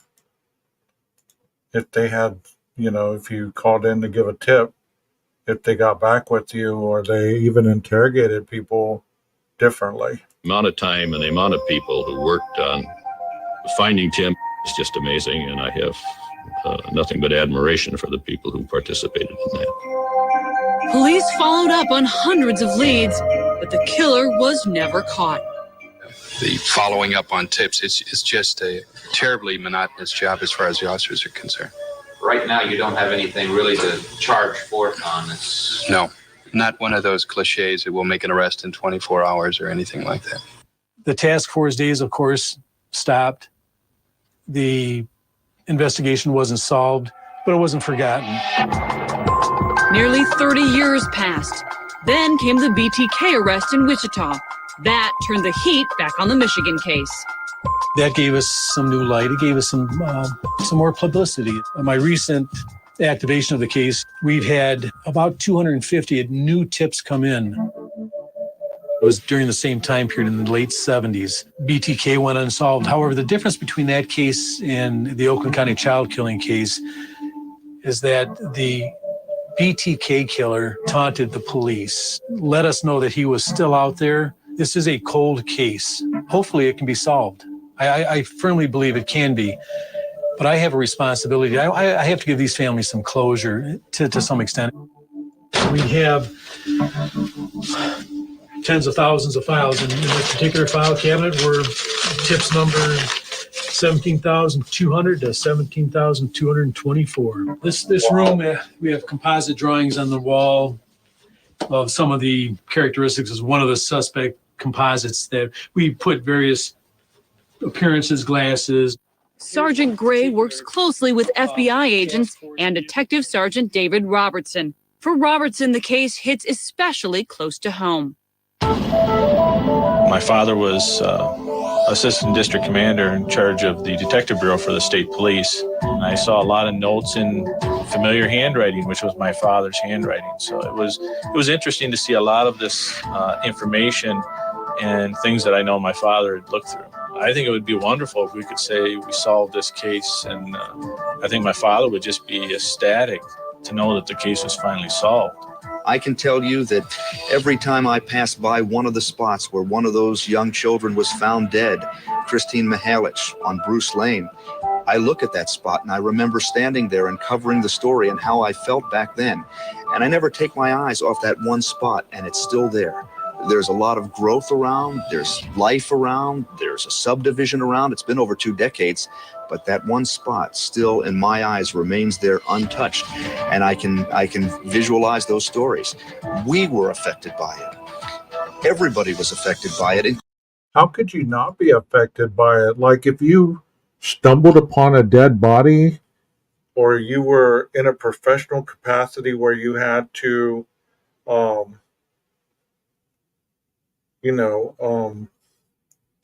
cover a story or something about a dead body or something, you would be affected. I mean, it just... Including the police officers. He was interested in everything. He was an all-star, and he was a sweet kid. I would like to know who did this to Tim before I die.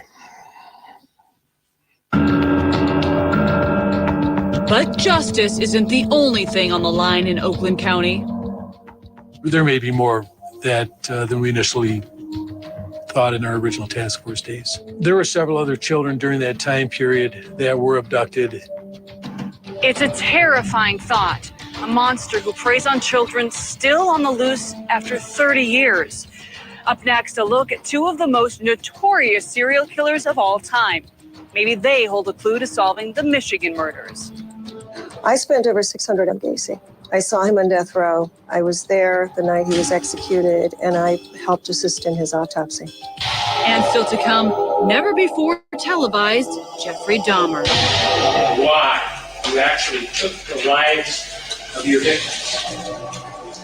Yeah, I'd like to know the reason for that too.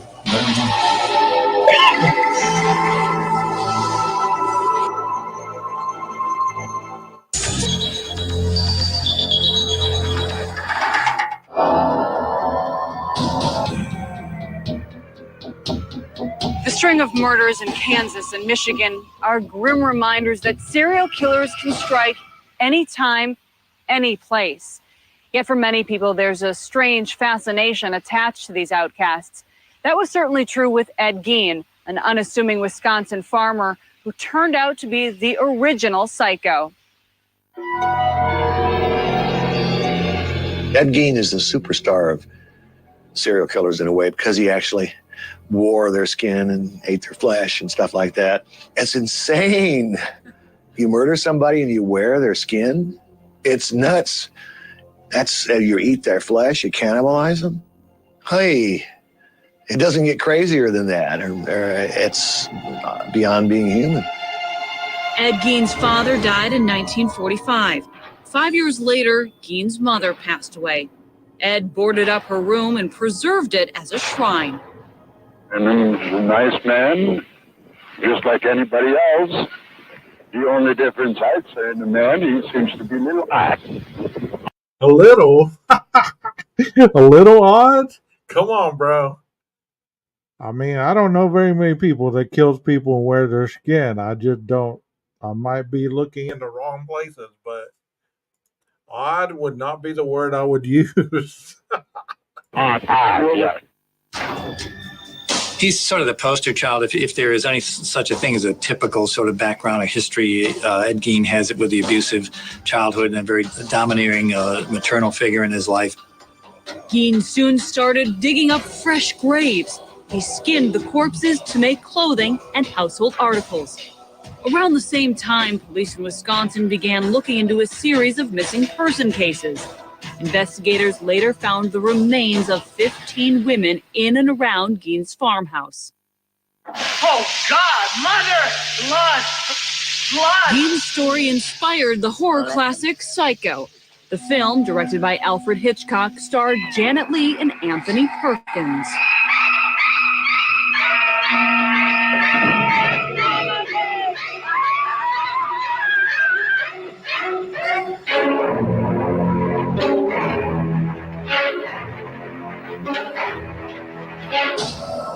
Gein also inspired other films, including The Silence of the Lambs and The Texas Chainsaw Massacre.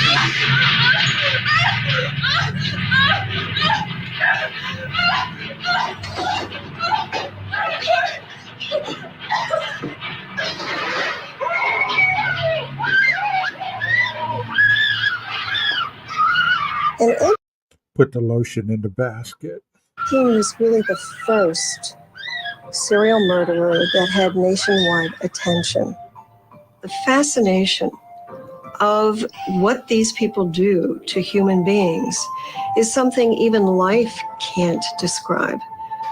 These are the people that do things that in our imagination we can't possibly think about doing. In 2001, actor Steve Railsback played the serial killer in yet another movie titled simply Ed Gein. I'm gonna do it, and she's not gonna stop me. He had a terrible childhood. His mother hated women, and so he grew up constantly being told that women were evil, that women were the devil's work. And he was a simple farm person. And his reason for doing all this was his mama told him to. Mama told me. I don't want no whore. Just like the water boy, Mama says women are the devil. Mama always said that if a woman's good enough for intercourse, she's good enough for marriage. Did I ever tell you you reminded me of her? I do. Ed Gein eventually confessed to 2 murders, the shooting deaths of Mary Hogan and Bernice Worden. Both women were in their 50s, about the same age as Gein's mother when she died. Police were unable to pin any other murders on Gein. In 1958, a judge found Gein legally insane and committed him to See, those ladies were 50. They look like they would have been in their 70s, bro. a mental hospital in Wisconsin. A decade later, psychiatrists said Gein was fit to stand trial. Robert Sutton prosecuted the case, one he'll never forget. My first cross-examination of him, I took the photographs of Mrs. Worden, which are the most ghoulish things you can imagine. And he took them one at a time. I said, you'd look at these pictures, Mr. Gein. So he looked at them, and it was like a normal person would look at some exotically beautiful thing, and he couldn't put them down. And, there were reporters from all over the world in the courtroom, and you could have heard a pin drop. Nobody said, and it must have taken him 20 minutes to go through all of the 9 photographs. And then he put them down. I said, you recognize that? He said, I don't remember. That was like a movie. It was scripted. Oh, wow. He was a weird man. A lot of people just thought he was sort of this harmless old man who lived out in the woods, which he wasn't. And I think that another part of it that bothers people or that really worries them is that this could be somebody living next door to them. I had never tried a case of that magnitude. No one had. It was probably the equivalent to the Lindbergh kidnapping. How many did he kill? I would say between 6 and 10, but he robbed so many graves. He would keep the skulls and the different artifacts, human skin, in the house. It was impossible to determine with precision how many people he had killed and how many graves he had robbed. Gein was found not guilty by reason of insanity and sent back to the mental hospital. He died there in 1984 of cancer. If Ed Gein was the most psychotic serial killer, John Wayne Gacy was one of the most prolific.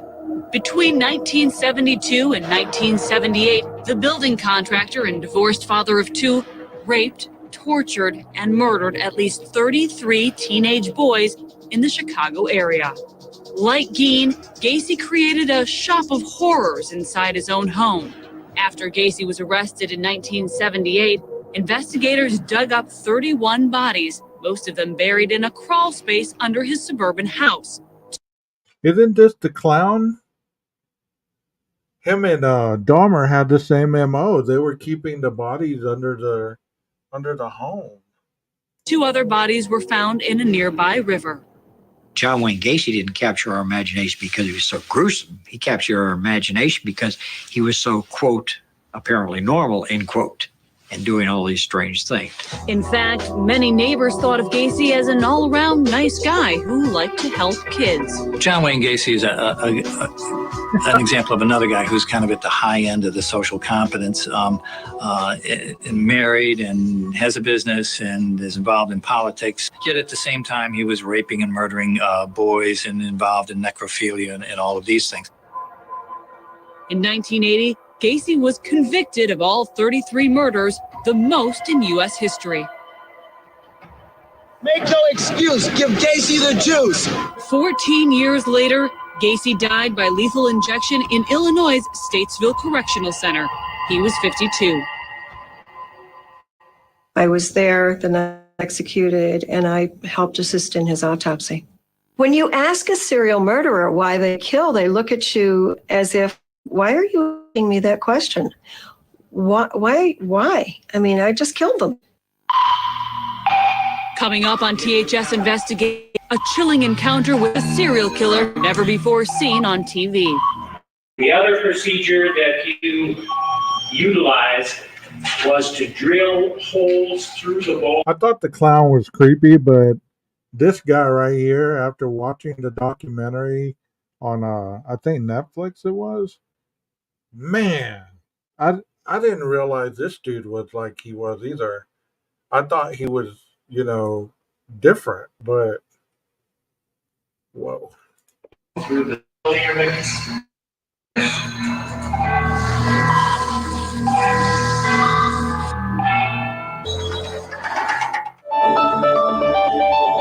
My next question is why you actually took the lives of your victims. Yeah, I'd like to know the reason for that too. I don't know. They called him the Milwaukee Cannibal, and for good reason. Jeffrey Dahmer took sadistic pleasure in torturing, then eating his victims. I injected another syringe full of that dilute hydrochloric acid, and that's what killed him. I wasn't trying to kill him, but that's what happened. When FBI profilers talk about the classic serial killer, they look here to Milwaukee, Wisconsin, where Jeffrey Dahmer went on a killing spree that lasted more than 10 years. Dahmer was raised in a middle-class family in Milwaukee, but his dad worked most of the time, and his mother often suffered from depression. Unfortunately, the couple argued. So one did it for 30 years, one did it for 10 years, and one did it for 64 days. What gives here? I mean, honestly. Ramirez did it for I think 5 years, maybe. Bundy did it for a lot of years as well. Just my mind is running right now. What do y'all think? A lot. As a young boy growing up in the 60s, Jeffrey retreated into his own world. Dahmer made a game of killing small animals, skinning them, and then cleaning the meat off their bones with acid. That's the sort of thing that should raise a flag of concern when we have that sort of behavior, or prolonged torturing of any animal. Enjoying that, that's the sadistic element that is of concern, because you're only a step away. Animals can show fear, they can cry, they can scream. Dahmer began to drink heavily as a teenager. He became moody, withdrawn, and antisocial. Soon after his parents split in 1978, Dahmer struck for the first time. He picked up a 19-year-old hitchhiker, had sex with him, and then crushed his skull with a crowbar. Dahmer dragged the body into a crawl space, dismembered it, and stored the pieces in plastic bags. Some of it had to do with loneliness. He didn't want these people to leave, so he killed them to keep them around. I think that was sort of unique, perhaps, to Dahmer. Dahmer then began cruising gay bars in Milwaukee and Chicago, hunting for victims. All were young males. Most were black. Somehow the violence and sexuality got paired. Violence itself becomes eroticized, and that becomes the exciting part of it. Dahmer later talks candidly about his methods in a deposition conducted by attorney Robert Slattery. The tape has never before aired on television. He would make offers to lure young men by offering them money. Sometimes, yes. And what you'd offer them money for is for the taking of pictures. Occasionally. You'd also offer them drinks. Your answer is yes? Right. And you didn't necessarily propose a sexual encounter, but you hoped that it would lead in that direction. Right. The other procedure that you utilized was to drill holes through the bone, through the skull of your victims. Yes. What did you inject into the hole? Sometimes hot water, sometimes a weak acid solution. What sort of acid? Hydrochloric. Now, what was the purpose of? You know what's sad, guys, is I sit across from people during therapy sessions, and I've known kids that have this kind of demeanor. I mean, they could be spot on. All the mannerisms, the way they talk, the way it's just a matter of factly. I've run into probably 4 kids that are like this. Adults, probably 3 or 4, maybe 5. But you just get this feeling while you're talking to them, just like what we're watching. If that individual has no connection to reality at this moment, but yet they're wanting to be in control of the situation. That drilling technique now? To put the person in a sort of zombie-like state. I didn't know exactly what it would do, but I was experimenting. What do you mean when you say a zombie-like state? What do you say? Or he would be willing to just follow my orders and not want to leave. Dahmer's killing spree lasted 13 years. It finally ended in July 1992, where it started in Milwaukee. Dahmer had his next victim handcuffed in his apartment, but the 32-year-old man escaped. He led cops back to Dahmer's. There, they found the remains of 13 bodies, including human heads stuffed in the refrigerator. He would murder them and decompose them. He cannibalized them. There were photos of some of the most ghastly things that you could ever imagine happening to a human being that Dahmer did to his victims.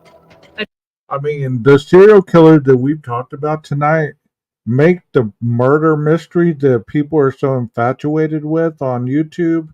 It makes them like a freaking children's story compared to this. Attorney Thomas Jacobson represented the families of 11 victims.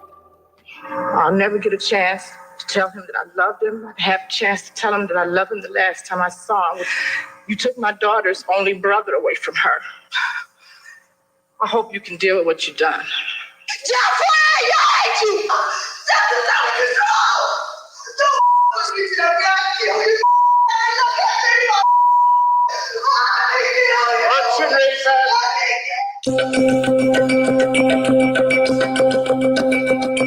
In February 1992, 31-year-old Jeffrey Dahmer was convicted of 15 murders. By then, a mad scramble to exploit the bizarre story was already in high gear.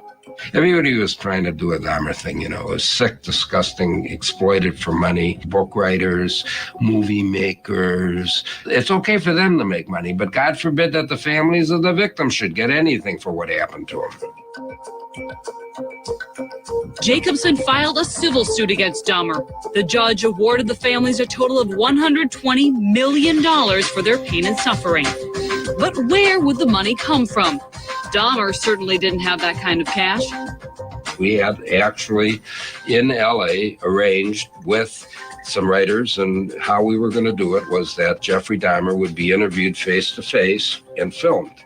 And basically, for his first person story rights, you know, Jeffrey, how'd you get to be such a sick individual that did so many demented, disgusting things with your victims? You know, that story was worth $1 million.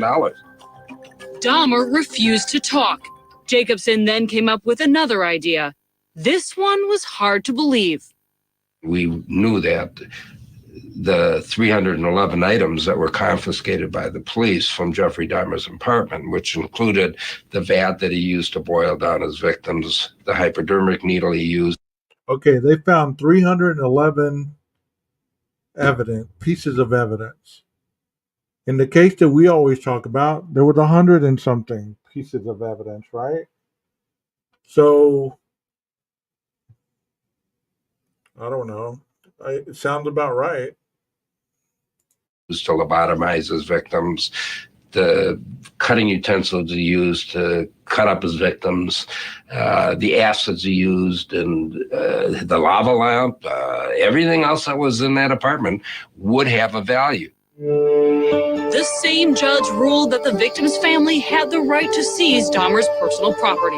So that was our plan. We were going to have a Jeffrey Dahmer auction and sell off to the highest bidder all of Jeffrey Dahmer's assets. Even more disturbing, TV stations around the world lined up for exclusive rights to broadcast the auction. But the idea appalled most people, especially in Milwaukee. What ultimately happened there was that Joe Zober, who is a philanthropist, wealthy property owner in Milwaukee, did not want to see something like that happen. He did not want a Jeffrey Dahmer auction. He thought it would be terrible for the world, terrible for Milwaukee. He stepped up and ended up, through negotiations, paid us $430,000, which then was divided up amongst all of the victim families. My fee, of course, I gave to charity, and that's how that ended. Except the creepy sideshow wasn't over. Not until Joe Zober took Dahmer's possessions and had them destroyed. Jeffrey Dahmer died in prison. He was beaten to death by a fellow inmate. Profilers agreed Dahmer fit the profile of most serial killers: white, male, and under 35. Eileen Wuornos broke that mold, at least on the outside. Yet inside, the woman who became known as the highway hooker and damsel of death was just like the men. There is a common link in these mystery murders. All 8 were white, middle-aged men. They had all been robbed, their vehicles stolen and abandoned, and they had been shot with a small caliber gun and their bodies dumped in rural areas similar to this one. Black widows, they murder their husbands for the money or what have you. Nursing home murders. You've got angels of mercy killings in hospitals. But she, to the best of my knowledge, was the only serial sexual killer who was a female. And that makes her very interesting. Like Dahmer, Eileen Wuornos also came from a dysfunctional family. Her father, Leo Wuornos, went to prison for raping a young girl. He later hanged himself in his cell. When Eileen was only 4, her mom, Diane, took off, leaving her with relatives. Eileen Wuornos had a very disturbed childhood. She had severe mental illness. She also had a motive of rage and revenge against the people that she felt had destroyed her as a young child. At 14, Eileen. I wonder if we'll see some of these kind of documentaries about Richard Allen, if he's convicted, Murdoch, some of the others, in these other high-profile cases, Reed, Koberger, all those type of people. If we'll see, like Dr. documentaries like this, we'll actually be able to see a look into their lives deeper than what the court cases are showing. Became pregnant. She hid her pregnancy for 6 months. Finally, after 6 months, she had to disclose her pregnancy, at which time she was immediately sent to a home for unwed mothers. She gave the baby up for adoption and then hit the road. She wound up being a prostitute, in which prostitutes are almost by definition abused by the men around them. So after this long period of abuse, she starts killing people. I saw him coming toward me, and I was going to turn to look at him, and before I even got a chance to turn to look at him, he whipped a cord around my neck. He said, "You're going to do everything I tell you to do, and if you don't, I'll kill you right now." Eileen killed. I wonder if the internet would have been around back then if we would have had people dividing in sides on all these people's innocence or guilt. We're just looking at it one-sided, and we already see how crazy and deranged these serial killers are. But think of all the other people that would see the other side, that they wouldn't see the deranged side of them, that they would be advocating for their innocence, especially the ones that were put to death, like Gacy. He was just a friendly clown, but killed 31 people. Killed the man, and then she killed again. All her victims were paying customers. She apparently gets some kind of a sexual thrill out of the actual killing of these guys. So then, and I think that what this is a kind of just such a reversal of roles. In 1989 and 1990, Wuornos shot and killed 6 men in Florida. Police tracked down and arrested Wuornos in January 1991. Wuornos confessed to all 6 murders. In 1993, she got the death penalty. 9 years later, Wuornos was executed by lethal injection in a Florida state prison. She was 46. Along the way, there were books and TV movies. Then, in 2003, the Eileen Wuornos story hit the big screen. Monster scored with both critics and audiences. She wasn't glamorized in that movie. She was pretty well portrayed as just pathetic. Charlize Theron won the Oscar for her riveting portrayal of Wuornos. She was a flawed human like all of us, and I'm a true believer that, we all make certain choices in our life, and she made some really bad choices in her life, but she also came from a very unfortunate place. Even as children, it seems Eileen Wuornos and Jeffrey Dahmer never really had a chance. They were damaged goods right from the start.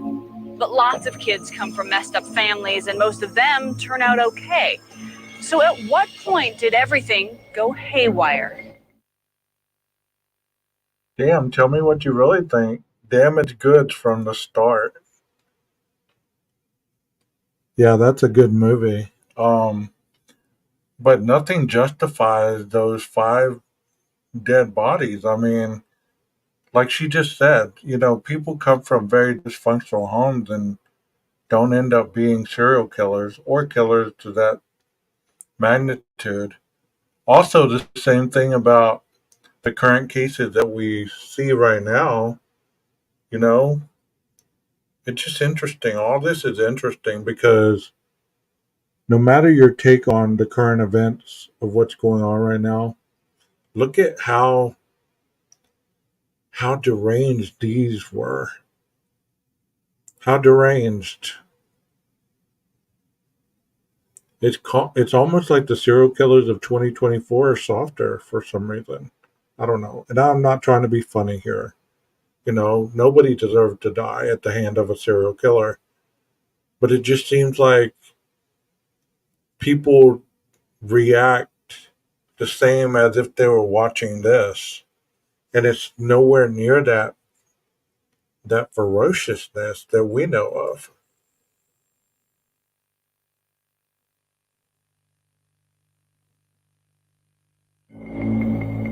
Coming up on THS Investigates, There may be a genetic predisposition to violence, and then in an abusive environment, then we're almost guaranteed to create a monster.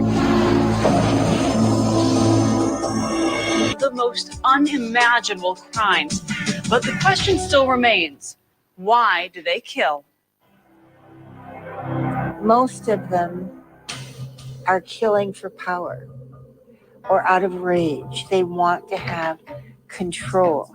Yes, there probably is a sexual element, but that element is part of having absolute control over somebody else.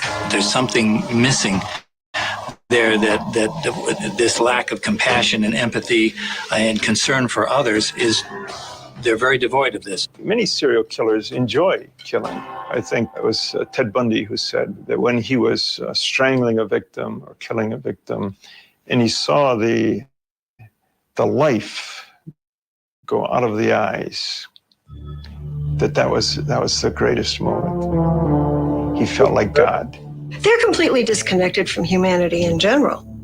And that's very difficult for people to understand, because as human beings, we look at people and say, how could you possibly do something like that?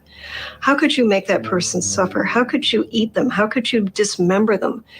But to the serial murderer, there's absolutely nothing of any meaning to the act that they do.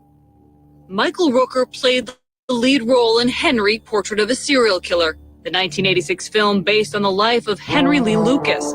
Lucas was caught in 1983 and convicted of 2 murders. He confessed to hundreds more. I would think, being a serial killer, you can't really tell your best friend, yeah, I'm a serial killer. Yeah. What do you do? Yeah, no, it's like you're completely closed off. If you have another life, and usually they do, it's all compartmentalized. I killed my mama one night. It was my 14th birthday. And she was drunk. And we had an argument. She hit me with a whiskey bottle. And I shot her. There's one little section someplace in your brain where that worm is still squirming. Yeah. But you look normal, you act normal, you have a wife and children, you walk your dog every day, you have a regular job, which of course makes it even more frightening and horrifying. Yeah. There's an ability to kill in the most ordinary people. Sometimes it goes back to the idea that we're sort of flipping back into the Stone Age, that this is the old killer instinct that is buried in the human soul as a kind of survival mechanism that propels us to kill, or at least allows us to kill. The debate rages on. Are serial killers a product of their environment, or are they born to kill? There may be a genetic predisposition to violence, and then if somebody has that and they're brought up in an abusive environment, then we're almost guaranteed to create a monster. But we also know that a lot of people have been brought up in abusive environments, and they do not become serial killers and serial rapists or violent offenders. So it isn't just nature alone, it isn't just nurture alone. It's quite often some not well understood nature-nurture tangle that create violent offenders. Something goes wrong in prenatal life. This is not passed down in families. This is not something that occurs in generations. It's not like inheriting, the blue eyes from your family. This is something that doesn't express itself until you're in your early teens, when brain chemistry, when brain hormones, and brain structure are all changing. Because this is the age at which the first murder occurs for the serial killer. The fact is, there is a whole spectrum of all these permutations of various things blending and becoming something a little different. So none of these people are any really one thing. So this is a dagger. Earlier, we talked about Patricia Cornwell's exhaustive effort to unmask the identity of Jack the Ripper. Cornwell used handwriting experts to compare the Ripper's letters to the writings and drawings of the man she believed committed the crimes. Her conclusion surprised a lot of people. Walter Richard Sickert was a very prominent British artist who lived in the Victorian era. He was a very eccentric, sociopathic, very difficult but charming man, extremely handsome, spoke 7 or 8 languages. There's no question in my mind that he wrote a number of these Jack the Ripper letters. You can see on the light boxes, there are 5, for example, 3 Sickert letters and 2 Ripper letters that were written on the same batch of watermarked paper, of which there could have only been 24 sheets in existence, like these 5 sheets. Now, that's not coincidence. Walter Sickert died in 1942. London police never linked him to the infamous case. The reason Jack the Ripper got away with these crimes is because he wasn't what anybody was looking for. The problem with the serial murderer is that they don't really have a personality. They don't have anything that you can diagnose. They are such chameleons that they become whatever their environment wants them to become. And they're tremendous actors. Police here in Wichita, Kansas have a true chameleon in custody. Dennis Rader, husband, father, and devoted church leader, fooled everyone for more than 30 years. Among his collection of items was a book on how to be a serial killer. He, in being a serial killer, has also apparently studied serial killing and wanted to make himself fit the mold. And he would have continued to kill. The long, scary ordeal may be over, but the memories still haunt the families of the victims, including Charlie Otero. Charlie was only 15 when his parents, a brother, and a sister were murdered by Dennis Rader. I relive their deaths, how I believe they died. The screaming, the tears, the fears, the terror. I feel their thoughts. I feel their pain. Dennis Rader will be sentenced on August 17th, 2005. Rader will almost certainly spend the rest of his life behind bars. There was no death penalty in Kansas when Rader committed his crimes. That's it for this edition of THF.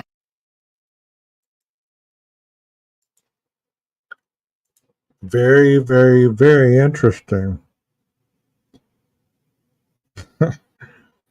I believe that we'll find out everything we need to know when that one case goes to trial. Talking about it and debating about it is not going to make it change one way or the other.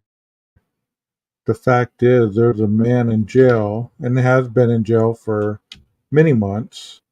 And based on police's evidence,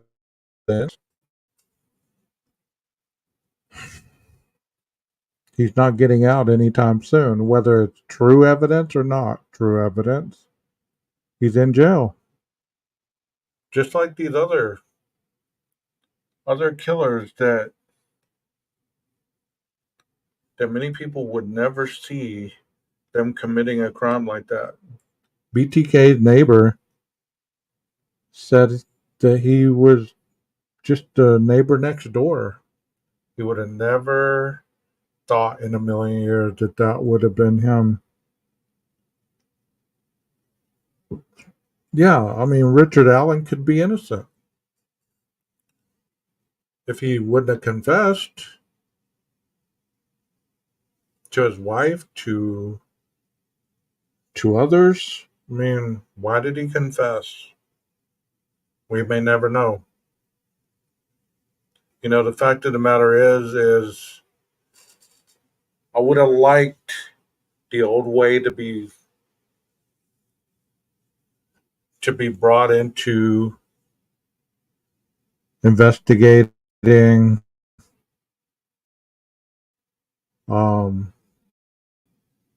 investigating criminal acts rather than the technological age, because it seemed that the more technological we've gotten, the more apt for wrong evidence or even mistaken evidence. No, I haven't read the court documents. I haven't done much research on the Delphi case.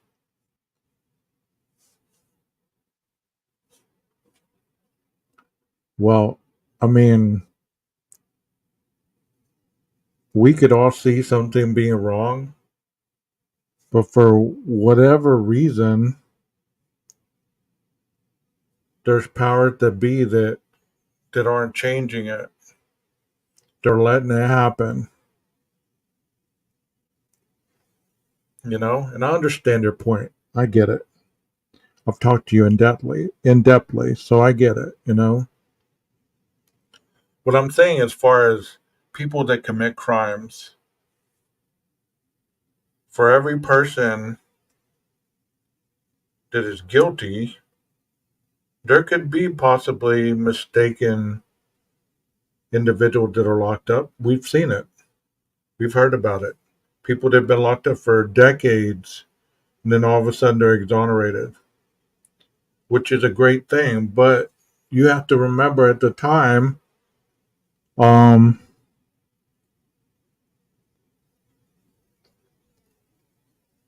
they had what they had. I'm not saying it makes it right, Heather. I'm not saying that at all. You know better than that. But as for myself, I'm not talking for you, but for myself, I can't really do much change it. I can't. Just like if any of these serial killers that I just depicted on a show that was made by another person, um, if any of them would have been found not guilty and you had all that evidence, would anybody have fought to overturn that not guilty verdict, knowing all the evidence they had? One case that just throws up at me is the Casey Anthony case. All the evidence they had on Casey, all the evidence. It wasn't even circumstantial. It was evidence, you know. So they found her not guilty. And people were mad, right?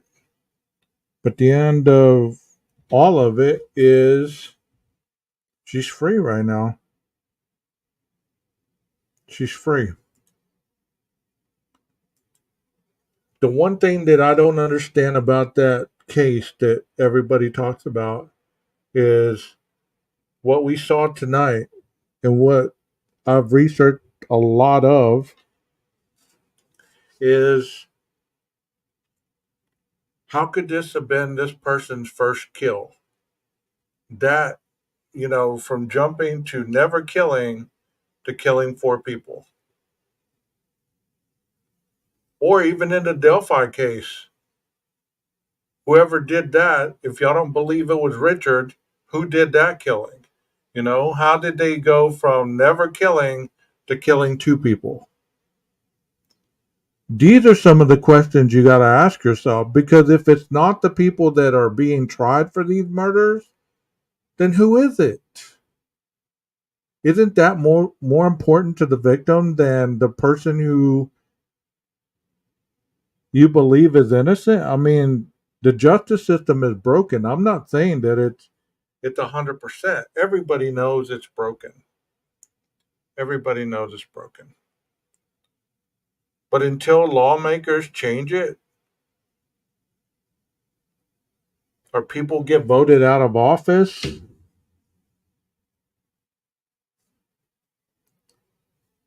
how's it ever going to change?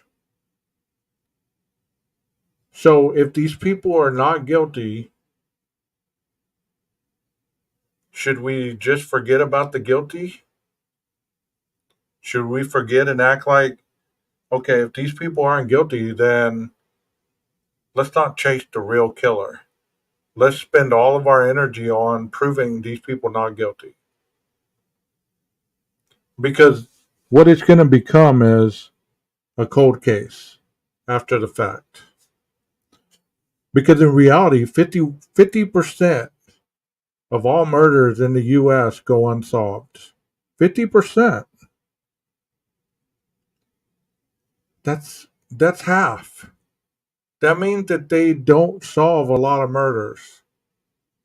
Meaning that for every one that they solve, they probably get 3 wrong. Heather, I get that. I get that. But how can you claim somebody's innocent before the trial? How can you claim somebody is innocent before the trial? I'm not saying he's guilty because he hasn't been tried. And I get the whole innocent until proven guilty. I get that. I'm not ignorant. Okay? I get that. I get everything that you're talking about. I'm capable of understanding. You don't have to type in all caps. I'm capable of understanding your point. No, innocent until proven guilty means that you're presumed innocent, meaning that there's evidence to arrest you, there's evidence to indict you. Now you're waiting to be tried by a jury of your peers, meaning that they're either going to find you guilty or innocent. You're not innocent until the jury says one way or the other, or until the prosecuting attorney says, we don't have enough evidence, or the evidence that we do have is not conducive to a conviction. We're going to drop it.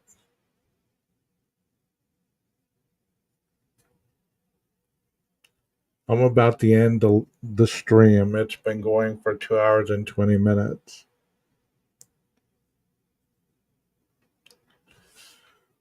So thank you very much for coming in here. I hope you enjoyed the presentation. It was a long one.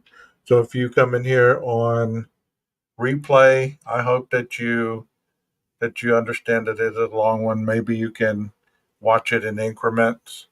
And thank you very much for those of you that have commented in the commenting section in the chat. Thank you so much. These were very graphic tales that we heard about, and a lot of them were facing the justice that they were deserving, it sounds like. So y'all have a great night. Maestro, cue that music.